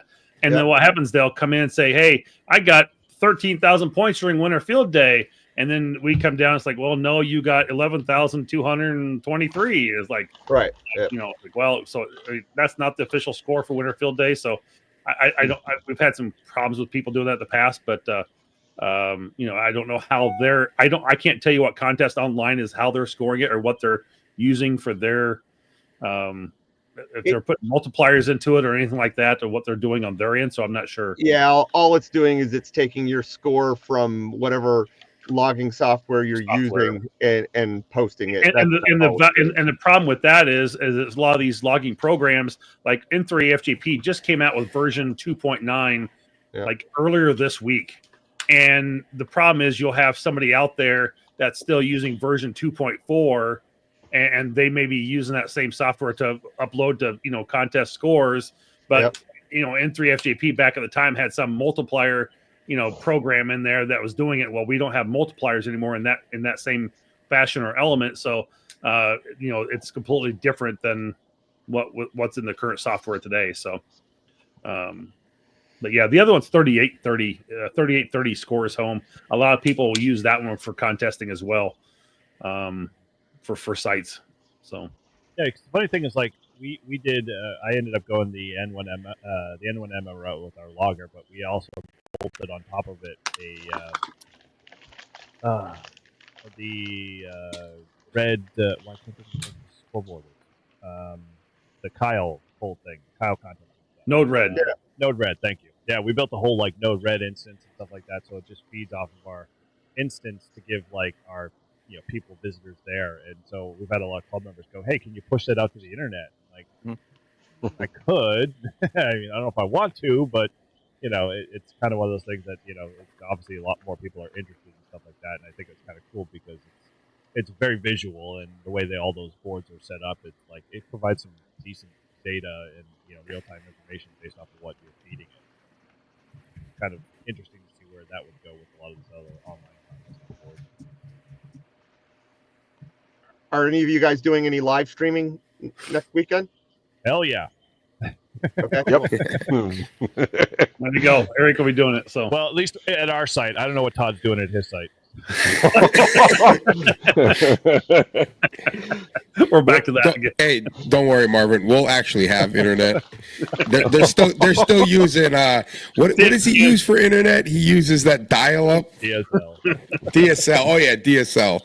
So we'll have I'll bring at my least- wireless router. Yeah. We'll have one. Bring the Starlink. Yeah. We got one of our guys here. Now, Marvin, for next year, since you kind of got an in with Winter Field Day, I got an idea. Can there be a Chris Farley class if you operate in the van down by the river? Bonus points. Oh man, that's awesome. Chris would take that one. just think about the buzz that would generate. And how many people talking about operating Chris Farley class? Because there's a lot of people who operate in vans out there. It's not just Chris. I know, right? But oh, that's funny. Yeah, extra bonus points for those that actually dress up the part. I gotta get a plaid suit. Yeah. Oh, That's what it does, boys. Oh. For a little coat.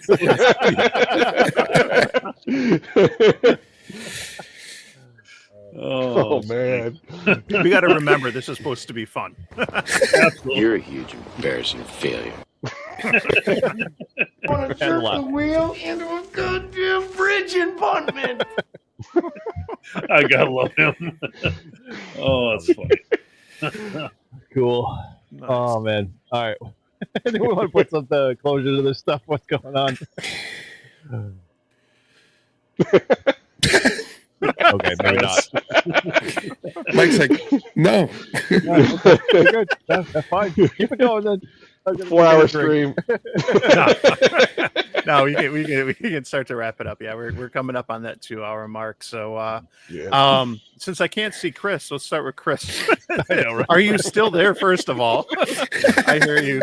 But what do you have coming up in the near future? I know we've been talking a lot about the Winter Field Day and some of the activities coming up this month. But what do you have coming up? I got 3 things coming up. Tomorrow is the North American QSO party that I'll be doing. The next weekend is Winter Field Day, and the weekend after that is a really big one for me. That's the Vermont QSO party. Still putting together plans on whether I'm going to go to the county that has the fewest hams in it out in the Northeast Kingdom, or if I'm going to do a rove going to as many counties as I can get. It's a toss-up. Stay and play in the weakest one, or go around all of them. Well, how many counties is there in Vermont? 14. Several years ago, I did hit all 14 counties in one weekend, 48-hour period. But the downfall is there's so much driving and not that much operating. Gotcha. It's a bigger multiplier to go more counties than it is just to operate from a single spot, or Well, I was doing that mostly as nobody had done it in a long time. So I wanted to do that for the challenge. Plus, if you're a rover, every time you go to a new county, you can contact the same people again. So my theory was I was going to rack up points working the same people over and over again, but it didn't turn out so great. Last winter was pretty good. I hit 4 or 5 counties with the van. I'd like to up it this year if I do the rove. But Nice. get on the first weekend of February. Work me in Vermont. Definitely need some local contacts. Well, here's the other piece. Since you've been so successful with your last live stream, you're gonna live stream it again, or your last videos, you're gonna live stream this one. So I am going to live stream Winter Field Day. I don't think I'm going to live stream the Vermont QSO party. It's just I'm going to be out in the middle of the boonies. But I will be recording all of it. Whether I get that recording onto the air, onto YouTube, that's another question. But I've been working on getting cameras set up all over the inside of the van here, so shouldn't be hard to get the footage. Cool. Very cool. How about you, Marvin? Stick with the bottom row. Well, obviously Winter Field Day, so we're trying to wrap up a lot of stuff on our back end still for that, getting ready for next weekend. Then it'll be trip up to New Hampshire. After that, it'll be, I think we have a weekend available before we go to Orlando. So I'll be in Orlando, enjoying my time there for Hamcation. So I'll be there for 3 days. And then, one of my goals this year was to be able to try and take part in a few more state QSO parties. So I would love to be able to do that, but we'll see if I think there's a weekend between Winter Field Day and the Hamcation. So definitely try and maybe take part in the Vermont one. That'd be kind of fun. So I think I love state QSO parties. I think they're a great time. And it's always, it's good to be a part of that. So I try and do a little bit more of that. And if I can, I'd like to get out and do a little bit of VHF this weekend on Saturday or Sunday myself. But I got to finish putting some lights in. I got the lights in. I just got to get them all wired up in the trailer. So that's my Saturday project to wrap up. So we're good there. But that's on my channel, Ham Radio Guy Podcast. Just completed the 50th episode here about a week ago. And got a lot of new content coming up with. And everything's looking really good. So surpassed over 100 subscribers. I think it was right before. I think it was literally on the 31st of December. I was able to get to 100 subscribers. So that was pretty cool. I was very happy about that. Yeah. Thank you guys for all your subscribing you've done with me over this channel over the last year here. So I much appreciate that. And gained a few new patrons as well over the month of December. So yeah, things are looking really good. It's been a really good year for Ham Radio Guy Podcast, and looking forward to another great year. Trying to do a few more videos this year. I know I recorded a bunch of content last year, but I just never got it edited and uploaded. I'm sure we've all been there. So but, anyway, hopefully we'll try and get a little bit more out this year. So awesome. How about you, Matt? Well, after your awesome live stream last night, Mike, I want to go out there and do some VHF tomorrow. So the couch was going to get warmed tomorrow, but I decided I'm going to go outside and freeze my butt off and try to get some contacts on VHF. So that's the plan. And then obviously get ready for Winter Field Day. And I know we have like real low temps next week, at least down here in Pennsylvania. I'm thinking about going out to a park on Wednesday, which I think the high is 15 degrees. And I guess I'll have to keep that battery close to my body to keep it warm.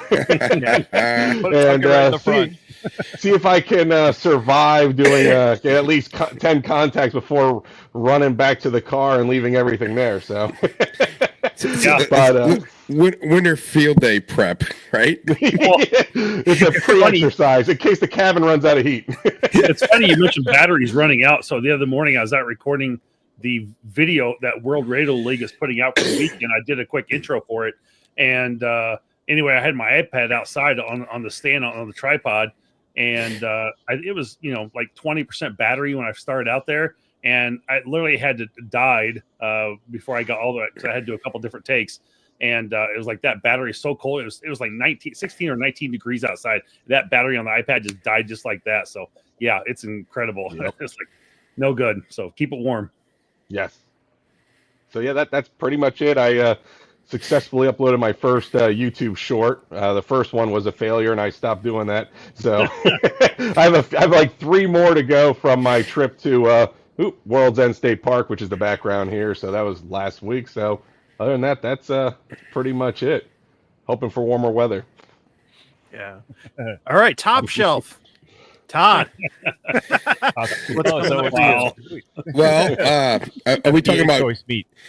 Well, I want to get my extra, so I'm working on that. I want to put up my DX Commander in the spring.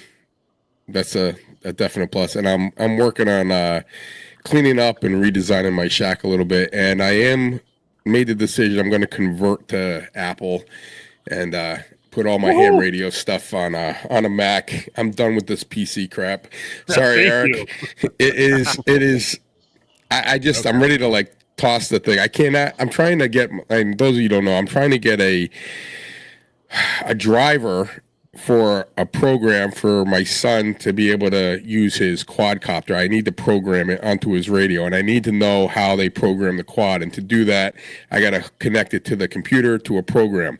It does not work on the computer, and the driver will not download on Windows 11. And I've looked on YouTube, and I've done it, and everyone has the same problem. So I think I might be going to my buddy's house this weekend who uses Mac and just plug it in there because he says it works no problem without any drivers. So been doing my research and probably going to switch over to Mac, at least for the ham radio stuff. And I'll still use the PC for the streaming and that kind of stuff. And I want to get my first video out there. I do have some footage I have to learn how to video edit. So that's another thing on the list. So I've got a lot going on. Todd, if you need help with anything with the Mac side, let me know because that's what I've moved my Radio Shack. split system to. Relax. So All right. I'll help you Yeah. out. Yeah, I'm finding more and more people are doing that. So it must be a good move. It So, is. but yeah, I'm just waiting. I'm waiting for the Mac. The MacBook Air is coming out in I don't know. They say any time now with the M4, and the reason I need a laptop for it is because I need it to run these quads. A lot of times you need to adjust them, and you need to plug them into a computer. So Only thing I'd be a little cautious of running the M4s because it's just so new. It may not hurt just to look at one of the M2s or M3s. I'm running an M3 here, MacBook Air. I've got everything running pretty good on that one. I'm not saying the M4 won't work, but I'm just a little cautious of being those new drivers and that new Intel chip a silicone chip that, things may not quite work the same yet, but. yeah, well, I never buy right away. I always let other people buy, and then I watch the videos and see what the problems are before I make the decision. So. But yeah, that's the plan for next year and in the upcoming. But I'm really looking forward to Winterfield Day.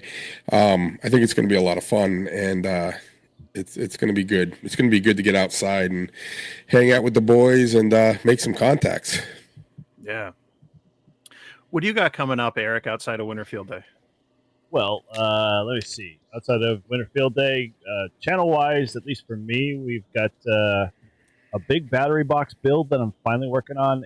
I've been studying the great K-Murder and all of his battery box builds and all the stuff that's out there, and decided that, if y'all saw my HF truck video install, you all realize that, I don't spare expense when it comes to like kind of doing it buy ones, cry ones kind of approach. So Yeah. I basically took the attitude that I'm going to do the battery box the same way. So I got all the parts finally in, and so that's going to hopefully hit the channel soon. And then I've got all of the other like detailed build videos that people have been chomping at the bit to get. I've got some cool insider kind of baseball stuff. I had a guy in our club, Todd knows him, K1G, big electronics guy. He saw my video that I did on that Bluetooth FT8 device, and he's like, dude, can I borrow it from you for a while? I'm like, why? He's like, I want to tear into it and see if we can actually make it work. So it can actually truly do Bluetooth, cat control and, Bluetooth over serial. So like we can start doing FL Digi. So he's kind of dissecting that whole device and tearing into it. And So I'm hoping he can come back to me and say, hey, we just need to make a few software changes and we can make it work. And then I'll be like, oh, cool. And so, I'm looking forward to seeing what he kind of pulls out of that to make it work. As the ham radio duo just posted in the chat, Mike and Becky there, we've got them over on Live Free and Ham. We've got a live stream this month that we're doing. We're dubbing the Power Couple. So if you guys know Ham Radio Poda Power, or Ham Radio Duo and Poda Power, both of them are really, really good. They're a husband and wife teams that love ham radio, which is a rarity, which is awesome. But at the same time, they're really, really, kind of exploding the hobby and just doing some really cool stuff in ham radio. So they're going to come on a live stream with us and hang out. And we're going to, see what they use for secret sauce and hopefully learn a little bit more. And maybe I can convince my wife that ham radio isn't evil. And that what we do is pretty fun, and so that's 21 years. Yeah. Well, the other thing, Eric, is we're actually coming up to a milestone on our Live Free and Ham. Is we're coming up to 7,500 downloads. It's pretty good, I think. I mean, Eric knows the stats more, but I keep watching it. I'm like, oh, we're getting closer. And now we've gone from bi-weekly to weekly, so we're pushing them out there a little bit faster, doing a lot more time on the recording side, spending time on Stream Deck or StreamYard. Yeah, and we're keep them working coming. on. I'm listening to the PC, the computer one in the car now. I was listening to that earlier today, so now I know kind of what's I'm seeing into the future. As you're telling me about going to the Mac, because I think where I last left off, you were gonna just get some extra stuff and hand it over to your son or something for gaming. And yeah, it's he's all excited because he's like, oh yeah, Dad, do it, but. I don't know. I get the PC guys. I got the Mac guys. I keep questioning back and forth, and they keep going. But I've always been a Mac guy, and I have a MacBook Pro from, 2010, maybe 10, 11. Oh boy! And then iPads came out, and I never used it, and I never got another Mac. And my first computer I bought was one that I got up for ham radio, and yeah, it's a great computer. Eric built it for me or told me what to get, and it works great. But I need it to work on my other hobby too, and it doesn't want to cooperate. So, yep. And then the only last piece is we have our lovely hams. Get ham. Love these guys. Yeah. These been taking off. Been having some fun with it. If you haven't figured it out, go over to getham.com and you can learn more about them. But you can pick up yourself a set and hand them out to people. And if you're a Jeeper, what this sort of represents in terms of ducks. But way better, way cooler, and we can have some fun in the ham radio hobby with something similar. So, yeah. Well, we talked about Winterfield Day and then the VHF contest coming up. POTA Support Your Parks weekend also. So you got VHF and Support Your Parks. Support Your Parks is going on right now. It's already started almost 2 hours ago. But VHF starts tomorrow afternoon. Next weekend is Winterfield Day. I said this last night.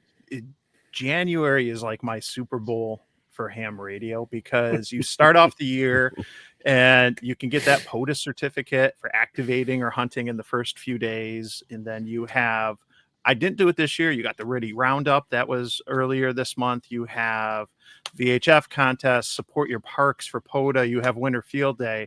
But what we didn't talk about, and maybe I will get Marvin and Chris in the logs that 31st, 1st, 2nd, when January, February, because it is the AM rally. And that is something I did last year and I will do again. The AM rally starts Friday night on the 31st and goes to like the middle of the night on Monday, February is the 2nd or 3rd. And that's a fun event. If you want to give AM a chance, you should get out there. I did I can't remember if I live streamed it or not, but I went out and did a late shift POTA on 40 meter AM, and I'll probably go out with the off center fed for 40 and 80 and give that a shot. And that page took a little while to load too, like an AM radio. But. Yeah. Hey, hit me up on Discord for AM. I'd be interested to learn a little bit more about that one because I did AM. I don't know, about a month or so ago here out of the house here to a couple guys in New York, and it was a lot of fun. So Yeah, I mean, honestly, it's as simple as just pushing a button on the transceiver. Yep. They almost all are going to have AM, and even the G90 will. It's going to push out generally less power, usually about a third to a quarter. So the 7300 or the 710, those are going to push out 25 watts. Because you got the carrier and larger bandwidth and everything. But it's that simple. I dropped the link for the AM rally. This is where I first really learned a lot. And if you go to that website, they'll have suggested frequencies as well. So you can go out and you can, you can get an idea of where you're going to want to be as far as AM is concerned, what portion of the bands and stuff. And I think if I remember right, they have some good tips in there too about things, for, kind of getting the most out of your radio and everything. So, yeah, but I'll hopefully be out doing that and stuff. And then when Hamcation is, I think the weekend after, that's like the second weekend in February coming up, right? And that's where you're going down to that, Marvin. Right. I think you're the only one of us to be heading down. I generally can't make it down because of work. But, yeah, I was kind of going to go with work, and then something else kind of happened where I didn't end up getting goes. But I decided I really had plans to go from way back when, and so I just booked my flight. It was fairly reasonable, like less than $300, and I was able to find basically an Airbnb, like a 1-bedroom type place. Made that work, so it'll be fine. So I was going to go with a buddy. We had 2 buddies that he was going to meet his friend and from Florida, and I was going to meet him down there, and we were all going to room together in Airbnb. And then he kind of backed out last minute. So like, crap, yeah, I got to come up with quick housing. So, yeah, but it all worked out in the end. So it'll be fun though. So, looking forward to it. It's always a good time at vacation. So, are you flying or driving? Flying. So yeah, it's the only way to go is got to fly down there to Orlando because it's like a 2-hour flight to get down there. It's pretty quick, maybe 2.5. I'm not driving that for 2 days. No way. So, yeah. One thing too, we haven't set a date. Excuse me, stupid cough. We haven't set a date for a live stream next month, in February. But one thing that I only told a couple people this. One thing that's coming up for me next month is we're doing a family vacation down to Puerto Rico. So I am looking forward to activating POTA down in Puerto Rico for the very first time with my son. That should be a lot of fun. I haven't gone so far as to looking at parks or anything else. We got our reservations and everything. I'll spend the time once I get through these next couple weeks of Winter Field Day and the contests and everything else before planning it out. I've reached out to Carlos. Carlos has given me a long list of food and places to try and to go to and everything else. But I'm looking forward to that. That should be fun. It'll be the first time traveling like by air with my radio gear. I've traveled by car, but not by air. So that'll definitely be a fun experience.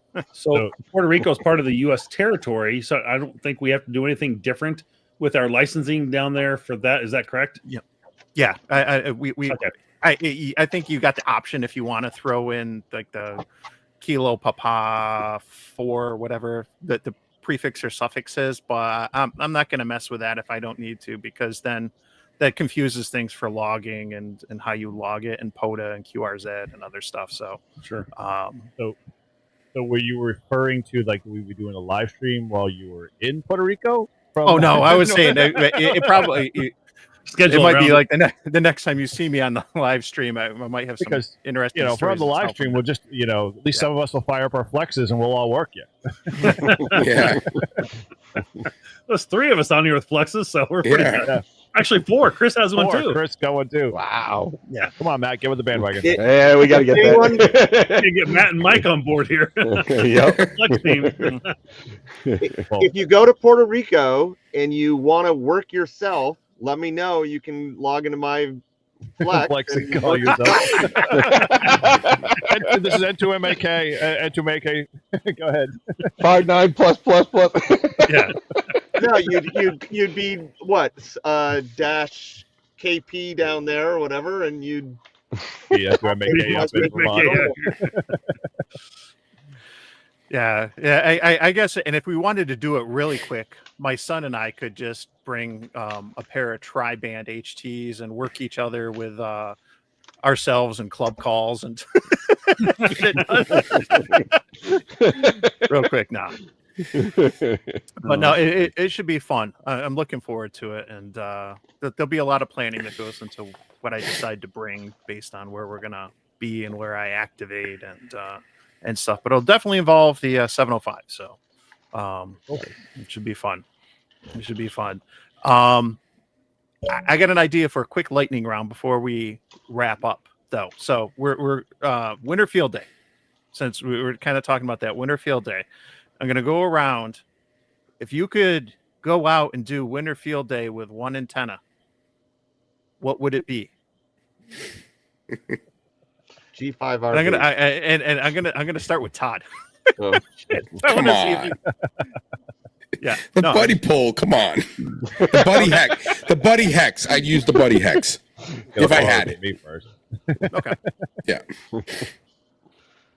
All right. The TN07109 antenna. It's a multi-band infed half-wave. It's a really great antenna. Had awesome contacts on it. So Very I would cool, just very- do the standard 9-to-1 random wire. You could tune it, get all the bands you want, no issues. What about you, Chris? Well, I don't know if the antenna I'm going to be using counts as one antenna or not. It's a fan dipole with 160, 80, 40, 20, 15, and 10 on it. Does that count as one antenna? Yeah, Why I not? guess so. A fan dipole. he didn't say monoband antenna, and he also didn't say multi-band either. So he said antenna. Oh Yeah, man, Yeah, Ape's giving a Yep, shout well, out to the his Poseidon. own And, antenna. Garmin antenna. yeah, and also, and I made contacts on 6 through 80 with that antenna. Yes, 80 was FT8 because I was out when I Yeah, did link that button. during the day, and I mean, other than local contact, I think I did get a local phone contact, but yeah, including 60 meters too. I made contacts on it. It's if you're running the 25 feet on a Rybakov, 40 you'll be okay. You get to the lower bands 60 and 80, and it's not ideal. You can force it to work, but it's a great antenna and stuff. Not affiliated. That's with definitely the one I channel. would think about that from the random, but because it's Winter Field Day, and I don't need to worry about 17 or 12.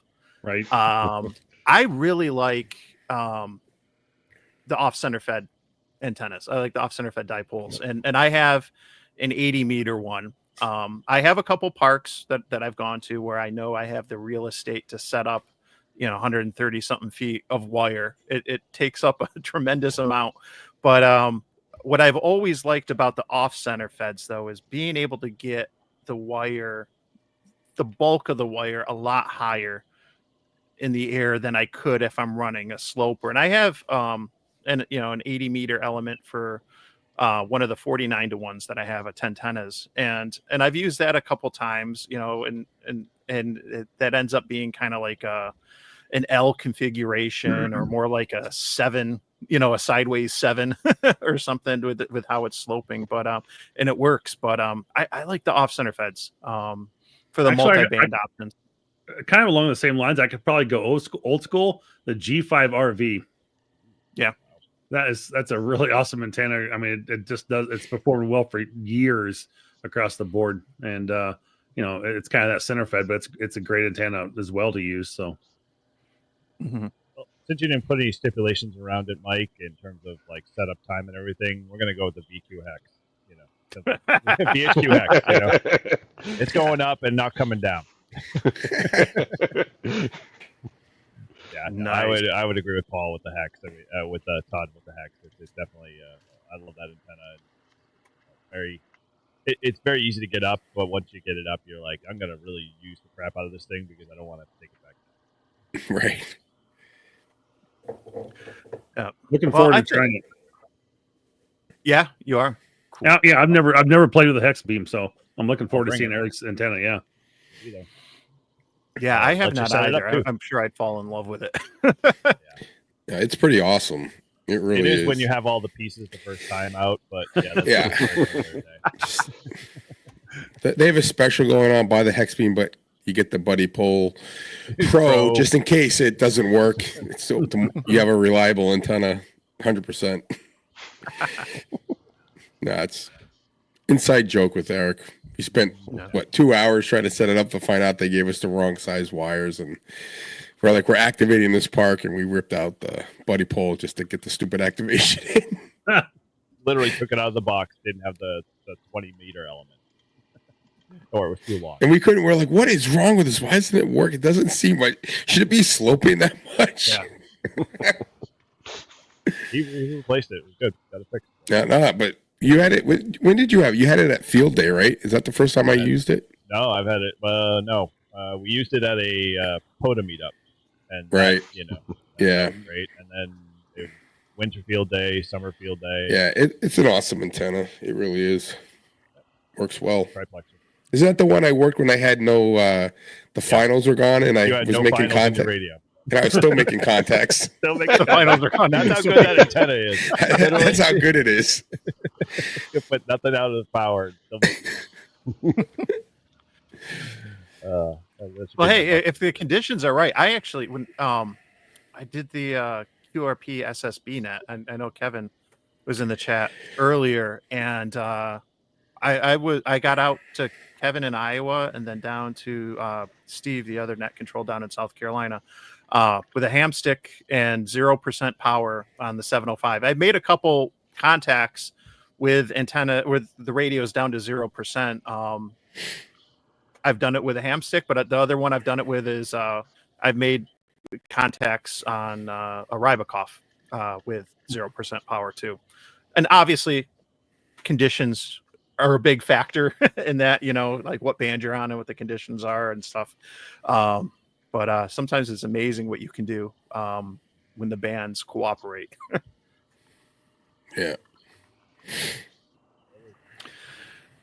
All right. I think we're about ready to call it and wrap things up and whatnot. Anyone else have any other parting words, advice, things they want to share? No, thanks for joining us. We had a pretty good group tonight. It's fun. Yep. Yeah, have fun with winter field day. Don't eat yellow snow.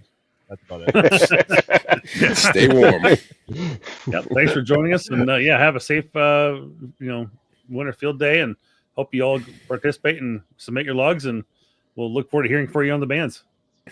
All right. Nice. 7-3, everyone. 7-3. Yep. Thanks everyone. 7-3.